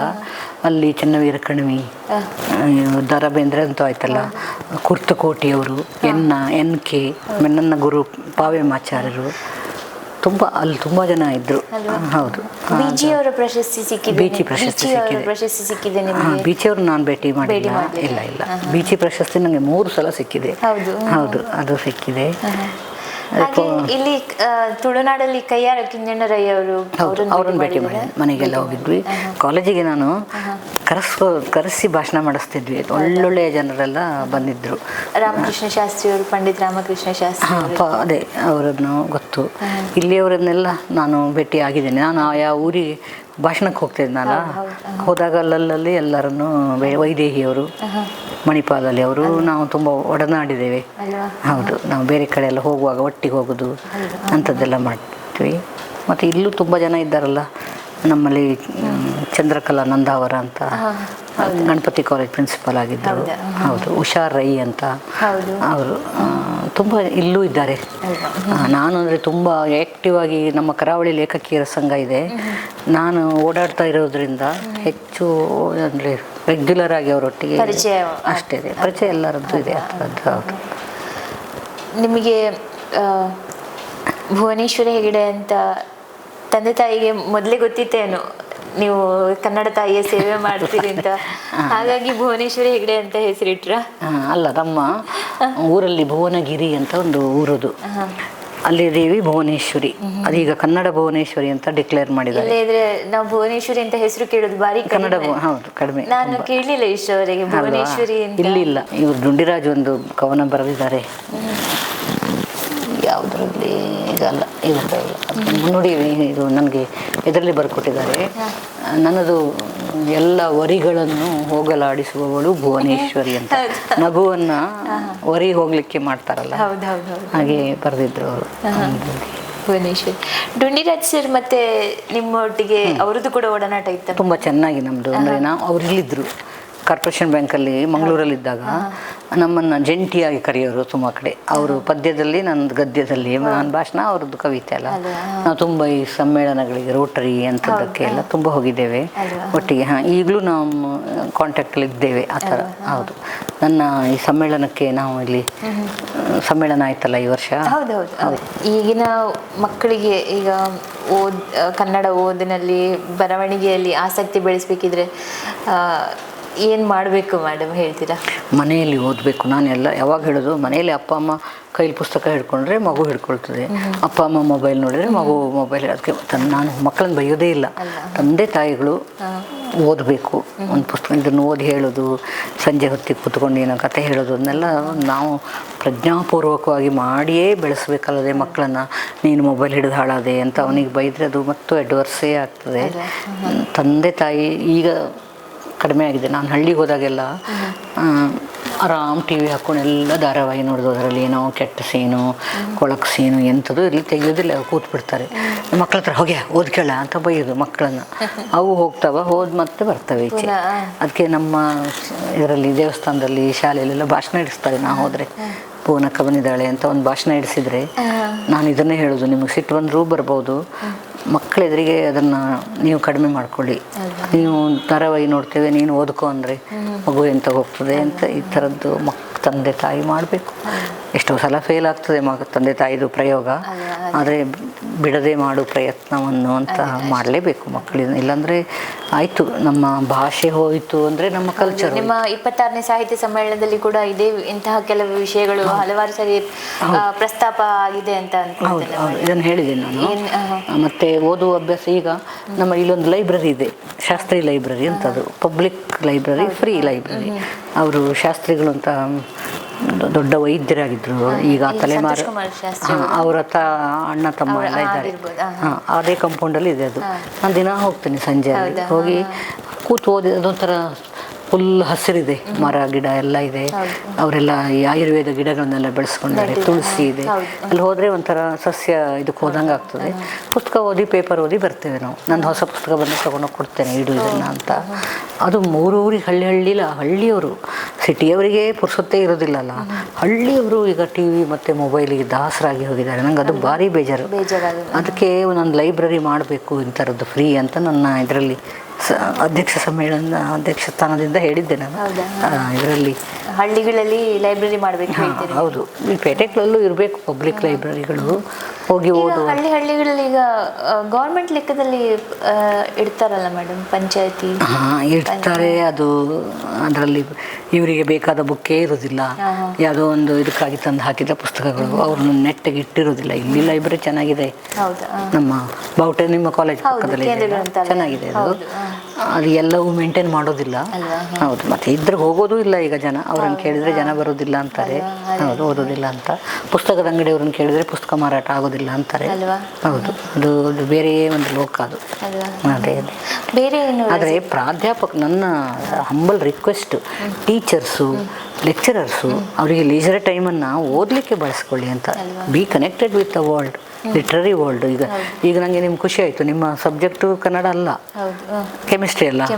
ನೀವು ಕನ್ನಡ ಲಿಟ್ರೇಚರಿಗೆ ಹೇಗೆ ನಮ್ಮ ಪಡುಕೋಣೆ ರಮಾನಂದರಾವ್ ಕೆಮಿಸ್ಟ್ರಿ ಪ್ರೊಫೆಸರ್ ಅವರು, ಎಷ್ಟು ನೀವು ಓದಿ ಆ ಬುಕ್ಕನ್ನು, ಹುಚ್ಚು ಬೆಳದಿಂಗಳಿನ ಹೂಬಾಣಗಳು ಅಂತ. ನಿಮ್ಮ ಲೈಬ್ರರಿ ಇಲ್ಲದಿದ್ದರೆ ನಮ್ಮ ಕಾಲೇಜ್ ಲೈಬ್ರರಿಗೆ ಬನ್ನಿ, ಅಲ್ಲಿದೆ. ಅವ್ರು ಕೆಮಿಸ್ಟ್ರಿ ಪ್ರೊಫೆಸರು, ಎಷ್ಟು ಚಂದ ಹಾಸ್ಯ ಬರೆದಿದೆ. ಹಾಸ್ಯ ಬರೀರಿ ಅಂತ ನಾನು ಹೇಳೋದಿಲ್ಲ, ಹಾಸ್ಯ ಓದಿ ಅಂತ ಹೇಳ್ತೇನೆ ಬೇಕಾದರೆ. ಬಟ್ ಕನ್ನಡ ಎಲ್ಲ ಲ್ಯಾಂಗ್ವೇಜಿನ ಪ್ರೊಫೆಸರ್ಗಳು, ಬೇರೆ ಬೇರೆ ಸಬ್ಜೆಕ್ಟಿನ ಟೀಚರ್ಸು ಕನ್ನಡಕ್ಕೊಂಚೂರು ಕನೆಕ್ಟ್ ಆಗಿ ಇದ್ದರೆ ಮಕ್ಕಳಿಗೆ ಮುಂದೊಂಚೂರು ಕನ್ನಡ ಅನ್ನುವಂಥ ಚಂದದ ಭಾಷೆ ಇದೆ ಮಕ್ಕಳೇ ಅಂತ ಹೇಳ್ಬೋದಲ್ಲ. ಇಲ್ಲಾಂದರೆ ಇವರ ಟಸ್ ಪುಸ್ ಇಂಗ್ಲೀಷಲ್ಲೇ ಕಲ್ಚರ್ ಬದಲಾಗಿ ಹೋಗ್ತದೆ. ಮಾಮ್ ಹೇಳಿದ್ರೆ ಬಡಿತೇನೆ ನೋಡು ಅಂತ ನನ್ನ ಮಗಳಿಗೆ ನಾನು. ಅದು ಅಮ್ಮ ಹೇಳೋದಿಲ್ಲ ಅಂದ್ರೆ ಬಾರಿಸಿದ್ರೆ ಅಮ್ಮ ಹೇಳ್ತಾರಂತೆ. ಪೊಲೀಸರು ತಮಾಷೆ ಮಾಡೋದು. ಇಲ್ಲ ಬರ್ಕೆ ಪೊಲೀಸ್ ಸ್ಟೇಷನಲ್ಲಿ ಒಂದ್ಸಲ ಆಗಿತ್ತು. ಒಬ್ಬ ಕುಡಿದು ಬಿಟ್ಟಿದಾನಂತೆ, ಇಂಗ್ಲೀಷೇ ಮಾತಾಡೋದಂತೆ. What is your problem, I am drunk ಅಂತ. ಒಂದು ಸಮ ಬಡದ್ನಂತೆ ಇವನು, ಅಮ್ಮ ಅಂತ ಹೇಳಿದ್ನಂತೆ. ಆಗ ಅವನು ಬಿದ್ದಾಗ ಅದೇ ಆಗ ಬಂತವ್ರಿಗೆ. ಹಾಗೆ ನೀವು ಅತ್ತಿಮಬ್ಬೆ ಪ್ರತಿಷ್ಠಾನ ಪ್ರಶಸ್ತಿ ಪುರಸ್ಕೃತರು, ಹಾಗೆಯೇ ರತ್ನಮ್ಮ ಹೆಗಡೆ ಪ್ರಶಸ್ತಿ ಪುರಸ್ಕೃತರು, ಕನ್ನಡ ಸಾಹಿತ್ಯ ಪ್ರಶಸ್ತಿ ಪುರಸ್ಕೃತರು, ಬೀಚಿ ಅವರು ಹ್ಯಾಟ್ರಿಕ್ ಸಾಧಿಸಿದವರು. ನೀವು ಅಂತಾರಾಷ್ಟ್ರೀಯ ಮಟ್ಟದಲ್ಲಿ ಎಲ್ಲಿ ಎಲ್ಲ ನೀವು ನಿಮ್ಮ ಭಾಷಣವನ್ನು? ಅಮೇರಿಕಾ ಮತ್ತು ಇಂಗ್ಲೆಂಡಲ್ಲೆಲ್ಲ ಹೋಗಿದ್ದೇನೆ. ಅಮೇರಿಕಾ ಕನ್ನಡ ಸಂಘದವರು ಕರೆಸಿದ್ರು ನನ್ನನ್ನು. ಕವಿಯವರು ಸುಮತೀಂದ್ರ ನಾಡಿಗ್ ಅಂತ, ಅವರು ಹಾಸ್ಯ ಕವಿಯಾಗಿದ್ದರು. ಅವರೊಟ್ಟಿಗೆ ಹೋಗಿ ಫಸ್ಟ್ ನಾವಿಬ್ಬರು ಹೋಗಿದ್ವಿ. ಆಮೇಲೆ ಎರಡನೇ ಸಲ ಬಾಸ್ಟನಿಗೂ, ಫಸ್ಟ್ ಹೋಗಿದ್ದು ಕ್ಯಾಲಿಫೋರ್ನಿಯಾಕ್ಕೆ. ಅಲ್ಲಿಯ ಸಮ್ಮೇಳನ, ಕನ್ನಡ ಸಾಹಿತ್ಯ ಸಮ್ಮೇಳನ, ಅಲ್ಲಿ ಹೋಗಿದ್ವಿ. ಒಂದು 20 ದಿನ, ಒಂದು 5 ಭಾಷಣ ಮಾಡಿ ಬಂದಿದ್ದೇವೆ ಆ ಸೈಡ್ ಕೋಸ್ಟಲ್ ಇದರಲ್ಲಿ. ಮತ್ತು ಈ ಕಡೆ ಈಸ್ಟಿಗೆ ಬಾಸ್ಟನ್, ಅಲ್ಲಿ ಸಹ ಒಂದು 20 ದಿನ ಎಲ್ಲ ಇದ್ದು. ಆಗ ನನ್ನ ಜೊತೆಗೆ ಇವರು ಬಂದಿದ್ದರು, ಸುಧಾ ಬರ್ಗೂರು, ಅವ್ರು ಬೇರೆ ಇದಕ್ಕೆ ಬಂದಿದ್ದರು. ಮತ್ತು BR ಛಾಯಾ, ಅವರೆಲ್ಲ, ನಾವು ಸುಮಾರು ಜನ ಇದರಲ್ಲಿ ಹೋಗಿದ್ವಿ. ಅಲ್ಲಿ ಒಂದು ಇದಾಗಿದೆ. ಮತ್ತು ಇಂಗ್ಲೆಂಡಲ್ಲಿ ಕನ್ನಡ ಸಾಹಿತ್ಯ ಸಮ್ಮೇಳನ ಮಾಡಿದರು, ಯುರೋಪ್. ಅದಕ್ಕೆ ನಾನು ಹೋಗಿದ್ದೆ. ಹೌದು. ಹೊರಗಡೆ ಅವರಿಗೆ ಕನ್ನಡದ ಮೇಲೆ ತುಂಬ ಪ್ರೀತಿ, ನಮ್ಮ ಇಲ್ಲಿಯವರಿಗಿಂತ ಜಾಸ್ತಿ ಪ್ರೀತಿ ಇದೆ. ಯಾಕೆಂದರೆ ಅವ್ರಿಗೆ ಕನ್ನಡ ಸಿಗೋದಿಲ್ಲಲ್ಲ, ಕನ್ನಡ ಬುಕ್ಸ್ ಇರೋದಿಲ್ಲ. ಹೊರಗೆ ಹೋದರೆ ಕನ್ನಡ ಬೇಡ ಅವರಿಗೆ. ಹಾಗೆ ಮನೆಯಲ್ಲಿ ಭಗವದ್ಗೀತೆ ಪುಸ್ತಕ ಇದೆ, ಮಕ್ಕಳಿಗೆ ಭರತನಾಟ್ಯ ಕಲಿಸ್ತಾರೆ. ಕನ್ನಡ ಕಲಿ ಅಂತ ಫ್ರೀಯಾಗಿ ಕನ್ನಡ ಕಲಿಸುವ, ವಾಲಂಟಿಯರ್ ಆಗಿ ಕಲಿಸೋರಿದ್ದಾರೆ. ಅಲ್ಲಿಯ ಕನ್ನಡ ಪ್ರೀತಿ ನಿಜವಾಗ್ಲೂ ಅನುಕರಣೀಯ. ಹೌದು, ಅಲ್ಲಿದು ಚೆನ್ನಾಗಿತ್ತು ಅದು ಅಂತ ಅನುಭವಗಳು. ನನಗೆ ಇಷ್ಟೊಂದು ಕವಿತೆಗಳಲ್ಲಿ ನಿಮಗೆ ಇಷ್ಟವಾದಂತಹ ಒಂದು ಕವಿತೆ ನಮಗೆ ಹೇಳ್ಬೋದು? ಹೌದಲ್ಲ, ಸಮಯ ನಿಮಗೆ ಇದಾದರೆ ಹೇಳ್ಬೋದು. ಒಂದು ಈ ನಮ್ಮಲ್ಲಿ ಏನಂದರೆ, ಈ ಗಂಡ ಹೆಂಡತಿಯ ಸಂಬಂಧನ ತುಂಬ ಗಂಭೀರ. ಅದು ತಮಾಷೆ ಮಾಡೋದೇ ಇಲ್ಲ. ಗಂಡನನ್ನು ತಮಾಷೆ ಮಾಡಿದರೆ ಗಂಡಾಂತರವಾಗುತ್ತದೆ ಅಂತ. ಹಾಗೆ ಒಂಥರ ಹಾಗೇ ಇಟ್ಬಿಟ್ಟಿದ್ದಾರೆ. ಆದರೆ ಈ ಗಂಡಸರು ಕವಿಗಳಿದಾರಲ್ಲ, ಈ ಹೆಂಡತಿಯರನ್ನು ತುಂಬಾ ತಮಾಷೆ ಮಾಡ್ತಾರೆ, ತಮಾಷೆ ಮಾಡಿ ಬರೀತಾರೆ. ನಾನು ರುಂಡಿರಾಜ್ ಹತ್ರ ಎಲ್ಲ ನಮ್ಮ ಮನೆಯಲ್ಲಿ ಅದು ವಾಷಿಂಗ್ ಮಿಷಿನ್ ಇಲ್ಲ, ಕುಕ್ಕರ್ ಇಲ್ಲ, ಆದರೂ ನನ್ನ ಹೆಂಡತಿಗೆ ಒಣಗುವುದೇ ಇಲ್ಲ, ಯಾಕೆಂದ್ರೆ ನಾನಿದ್ದೇನಲ್ಲ ಅಂತ. ಇವ್ರೇನು ಬೀಸಿಕೊಡೋದಿಲ್ಲ, ಬಟ್ಟೆ ತೊಳೆಯೋದಿಲ್ಲ, ಇವರು ತಮಾಷೆ ಮಾಡ್ತಾರೆ. ಹಾಗೆ ನನಗೆ ನಾವು ಯಾಕೆ ಈ ಗಂಡಸರ ಮೇಲೆ ಒಂದು ಬರಿಬಾರ್ದು ಅಂತ ನಾನು ಅದನ್ನು ಬರೆದೆ. ಈ ಕವಿಗಳು, ನೀವು ಯಾರನ್ನಾದರೂ ಈ ತಾನೊಂದು ಕವಿ ಅಂತ ಕೂತು ಬಿಟ್ರೆ ಒಂದು ಕಡೆ, ಅವ್ರಿಗೆ ಪ್ರಪಂಚ ಎಲ್ಲ ಹೋದ್ರು ಹೆಂಡತಿ ನೋಡ್ಕೊತಾಳೆ, ಅವರಿಗೆ ನಿಶ್ಚಿಂತರು ಇರ್ತಾರೆ, ಅವ್ರ ಮನೆಯೂ ನೋಡ್ಕೊಳ್ತಾಳೆ, ಅಡುಗೆನೂ ನೋಡ್ಕೊಳ್ತಾಳೆ, ಮಕ್ಕಳನ್ನು ನೋಡ್ಕೊಳ್ತಾಳೆ. ಇವರು ದೊಡ್ಡದಾಗಿ ಬರೆಯೋದು ಕೂತ್ಕೊಂಡು ರೂಮಲ್ಲಿ. ಅಂಥದ್ದೊಂದು ಕವಿ ಪತ್ನಿಯ ಅಳಲು ಅಂತ ಬರೆದಿದ್ದೇನೆ ನಾನು. ಅವನು ಹಂಗೆ ಕೂತ್ಬಿಟ್ಟಿರ್ತಾನೆ, ಇವಳದ್ದೇ ಆದ ಇದಿರ್ತದಲ್ಲ, ಅದಕ್ಕೆ ಅವನನ್ನು ತಮಾಷೆ ಮಾಡಿ ಬರೆದಿರೋದು. ಅದ್ರ ಹೆಸರು ಶುದ್ಧ ಶುಂಠಿ ಅಂತ. ನಿಮ್ಮಲ್ಲಿ ಅಜ್ಜಿ ಶುಂಠಿ ಅಂತ, ಅದು ಬೇರೆ, ಅಜ್ಜಿ ಶುಂಠಿ ಬೇರೆ, ಇದು ಶುದ್ಧ ಶುಂಠಿ ಅಂತ. ಶುಂಠಿ ಅದನ್ನು ಓದ್ತೇನೆ ನಾನು. ಅದು ಇದೇ ಕಾರಣಕ್ಕಾಗಿ ಗಂಡ ಮತ್ತೆ ಹೆಂಡತಿಯ ಸಂಬಂಧವನ್ನ ಹಾಸ್ಯಕ್ಕೊಳಪಡಿಸ್ಕೊಂಡು ಅದನ್ನು ಉಳಿಸ್ಕೋಬೇಕು ಅಂತ. ಶುದ್ಧ ಶುಂಠಿ. ಅಡುಗೆ ಮನೆಯಲ್ಲಿರುವುದು ಮಾಮೂಲು ಶುಂಠಿ, ಶೀತ ಕಫ ವಾತಕ್ಕೆ ರಾಮಬಾಣ ಶುಂಠಿ. ರೂಮಿನಲ್ಲಿ ಕೂತಿದೆಯಲ್ಲ, ಅದು ರೂಮಲ್ಲಿ ಕೂತ್ಕೊಂಡು ಬರೀತಿರ್ತಾನಲ್ಲ, ರೂಮಿನಲ್ಲಿ ಕೂತಿದೆಯಲ್ಲ ಅದು ಶುದ್ಧ ಶುಂಠಿ. ಯಾತ್ಯಾತಕ್ಕೂ ಒದಗಿ ಬರದ ಶುಂಠಿ, ಪೇಸ್ಟಿಗೂ ಆಗದ ವೇಸ್ಟು ಶುಂಠಿ. ಶುಂಠಿ ಪೇಸ್ಟ್ ಮಾಡ್ತಾರಲ್ಲ, ಅದಕ್ಕೂ ಸಹ ಬರೋದಿಲ್ಲ, ಅದು ಶುದ್ಧ ಶುಂಠಿ ಕೂತಿದೆ ಅಂತ. ಅಡುಗೆ ಮನೆಯಲ್ಲಿ ಬೇಳೆಯನ್ನು ತೊಳೆದು ನೀರನ್ನು ಸುರಿದು ಕುಕ್ಕರು ಬಡಿದರೆ ಉಕ್ಕುವುದು ರಸಂ, ಮನೆಯೆಲ್ಲ ಘಮ್ ಘಮ್. ಸುಲಭ, ಕುಕ್ಕರ್ ಬಡಿದ್ರೆ ಆಯಿತು ಅಂತ. ಅದು ರೂಮಿನಲ್ಲಿದೆಯಲ್ಲ ಸದಾ ಕುಕ್ಕರು ಬಡಿದಿರುತ್ತದೆ. ಕುಕ್ಕರ್ ಬಡಿದಿರುತ್ತೆ, ಎರಡು ಅರ್ಥ ಇದೆ ಗೊತ್ತಲ್ಲ, ಸುಮ್ಮನೆ. ಅದು ಸದಾ ಕುಕ್ಕರು ಬಡಿದಿರುತ್ತದೆ, ಬೇಳೆ ಬೇಯುವುದೇ ಇಲ್ಲ, ಉಕ್ಕುವುದೊಂದೇ ರಸ, ನೀರಸ. ನನಗೆ ಮಸಾಲೆ ಬೇಕೆಂದರೆ ಹುಡುಕುತ್ತೇನೆ, ಮೆಂತ್ಯ, ಸಾಸಿವೆ, ಜೀರಿಗೆ. ಅದು ಅಂದರೆ ಈ ಗಂಡನಿಗೆ ಏಕವಚನ ಪ್ರಯೋಗ ಇಲ್ಲೂ ಇಲ್ಲ. ನನಗೆ ಮಂಡ್ಯಕ್ಕೆ ಹೋದಾಗ ಭಾಳ ಖುಷಿಯಾಗಿತ್ತು. ಅಲ್ಲಿ ಏಕವಚನ, ನಮ್ಮನೆದು ಅದು ಇದು ಅಂತ. ನಮ್ಮ ಊರಲ್ಲಿ ಹೆಂಗಸರಿಗೆ ಅದು ಇದು ಅಂತಾರೆ ಹವ್ಯಕ ಭಾಷೆಯಲ್ಲಿ, ನಪುಂಸಕಲಿಂಗ. ಅದು ಬಂತು, ಹೆಂಡತಿ ಹೋಯ್ತು, ಬಂತು. ಹಾಗೆ ಇಲ್ಲಿ ಗಂಡನಿಗೆ ಏಕವಚನ ಪ್ರಯೋಗ ಇದರಲ್ಲಿ ಮಾಡಿರೋದು. ನನಗೆ ಮಸಾಲೆ ಬೇಕೆಂದರೆ ಹುಡುಕುತ್ತೇನೆ, ಮೆಂತ್ಯ, ಸಾಸಿವೆ, ಜೀರಿಗೆ. ಅದು ಅಂದರೆ ಅವನು ಕವಿ. ಸದಾ ಬಾಯಿ ಬಿಡುತ್ತದೆ ಬೀರಿಗೆ, ಓಡುತ್ತದೆ ಬಾರಿಗೆ, ಇನ್ನೂ ಬಿದ್ದಿಲ್ಲ ಮೋರಿಗೆ. ಇವಳ ಮರ್ಯಾದೆ ಉಳಿಸಿದ್ದಾನೆ ಸದ್ಯಕ್ಕೆ. ನನಗೆ ಹಸಿವೆಯಾದಾಗ ತಿನ್ನುವೆನು ಅನ್ನ, ಸಾರು, ಪಲ್ಯ. ಅದಕ್ಕೋ ಸದಾ ಧ್ಯಾನ, ಕೋಡೆ, ಕಿಂಗ್ಫಿಷರ್, ಮಲ್ಯ. ಅವೆಲ್ಲ ಯಾವುದು ಬ್ರ್ಯಾಂಡ್ ನೇಮ್ ಅಲ್ಲ. ಹೌದು. ನಾನು ಅಡುಗೆ ಮಾಡುವಾಗ ಆಚೀಚೆ ಹೊರಳುವುದಿಲ್ಲ, ನನ್ನ ದೃಷ್ಟಿ ಸದಾ ನೇರ ನಿರಂತರ. ಆದರೆ ಅದು ಸದಾ ಹಲುಬುತ್ತಿರುತ್ತದೆ, ಎಡ ಬಲ. ನಮ್ಮ ಸಾಹಿತ್ಯದಲ್ಲಿ ಪಂಥಗಳಾಗ್ಬಿಟ್ಟಿದ್ದಾವೆ ಈಗ, ಎಡ ಪಂಥ ಬಲ ಪಂಥ ಅಂತ. ಈ ಅದೇ ಸದಾ ಹಲುಬುತ್ತಿರುತ್ತದೆ, ಎಡ ಬಲ, ಬಲ ಎಡ, ಪಕ್ಕಾ ಎಬಡ. ಎಬಡ ಅಂದರೂ ಅದೊಂದು ಬಯ್ಯೋ ಶಬ್ದನೇ. ಇಲ್ಲಿಗೂ ಬಂದಿದ್ದೇವೆ. ನಾನು ಇದನ್ನು ಎಲ್ಲಿ ದಸರಾ ಕವಿಗೋಷ್ಠಿಗೆ ಬರೆದಿದ್ದಾಗಿತ್ತು, ಕವಿಗೋಷ್ಠಿಗೆ ಹೋದಾಗ ಓದಿದ್ದಿದ್ದು. ಇಲ್ಲಿಗೂ ಬಂದಿದ್ದೇವೆ, ನಿಮ್ಮೆಲ್ಲರನ್ನು ನೋಡಲು, ಮಾತಾಡಲು, ನಗೆಯಾಡಲು. ಆದರದು ಅಲ್ಲಿ ಕರ್ಕೊಂಡೋಗಿದ್ದಾಳೆ ಅವಳನ್ನು. ಕತ್ತೆತ್ತದೆ ಕೂತಿದೆ ನೋಡಿ, ಕೈಯಲ್ಲಿ ಹಿಡಿದು ಮೊಬೈಲು, ಪಕ್ಕಾ ಐಲು. ಐಲು ಅನ್ನೋದು ಒಂದು ಶಬ್ದ ನಿಮ್ಮ ಲಿಸ್ಟಲ್ಲಿ ಸೇರುವಂಥದ್ದು. ಬರುವಾಗಲೇ ಕೇಳಿತೊಂದು ಪ್ರಶ್ನೆ, ಒಂದೊಂದೇ ಪ್ರಶ್ನೆ, ಉಂಟೆ ಕವಿಗೋಷ್ಠಿಯ ನಂತರ ಪಾನಗೋಷ್ಠಿ ಅಂತ ಕೇಳಿತ್ತು ಅಂತ. ಅವನಿಗೆ ಕುಡಿಯುವ ಅಂತ ಗಂಡನ ತಮಾಷೆ ಮಾಡಿ ಬರೆದ ಪದ್ಯ. ನಾನು ಹೆಚ್ಚು ಬರೀತಿರ್ಲಿಲ್ಲ, ಈಗ ನಾವು ಬರಿಬೇಕು ಅನ್ನೋ. ಅದೇ ಈಗ ನೀವು ಬಲಪಂಥ ಎಡಪಂಥ ಅಂತ ಹೇಳಿದ್ರು, ಬಲಪಂಥ ಇತ್ತೀಚೆಗೆ ಅದು ವಿಚಾರಧಾರಿ ಕಮ್ಯುನಿಸ್ಟ್ರಿಂದ ಪ್ರೇರಿತರಾದವರು ಎಡಪಂಥ ಅಂತ ಹೇಳ್ತಾರೆ. ಈ ಪಟ್ಟಭದ್ರ ಹಿತಾಸಕ್ತಿಗಳು ಅಂತ ಇವರಿಗೆ ಹೇಳೋದು, ನಮ್ಮ ಸನಾತನ ಇದನ್ನು ನಂಬಿಕೊಂಡು ಬಂದವರಿಗೆ ಬಲಪಂಥದವರು ಅಂತ ಹೇಳೋದು. ಈಗ ಇದು ಸಾಹಿತ್ಯದಲ್ಲಿ ಅಗತ್ಯ ಇರಲಿಲ್ಲ, ಬಂದ್ಬಿಟ್ಟಿದೆ ಅದು. ಆದರೆ ನಾನು ಎಲ್ಲ ಭಾಷಣದಲ್ಲಿ ಹೋಗುವಾಗ ಹೇಳ್ತೇನೆ, ಹಾಸ್ಯಕ್ಕೆ ಪಂಥ ಇಲ್ಲ ಅಂತ.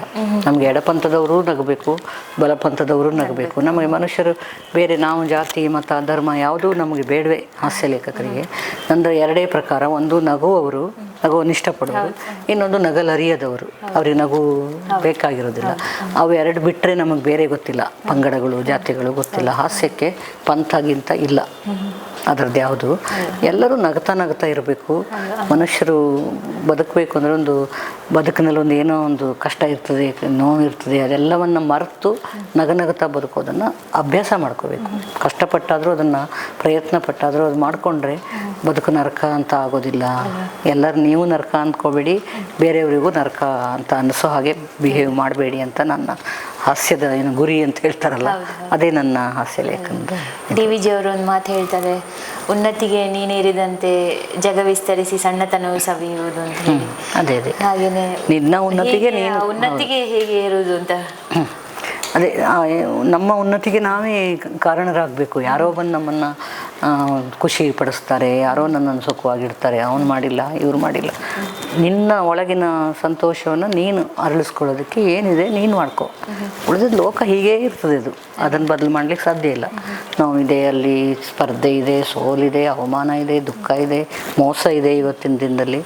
ಅದೆಲ್ಲವೂ ಇರುವಂಥದ್ದೇ. ನಿನ್ನ ಒಳಗಂತೂ ಅವ್ರು ಯಾರು ಬರೋ ಹಾಗಿಲ್ವಾ?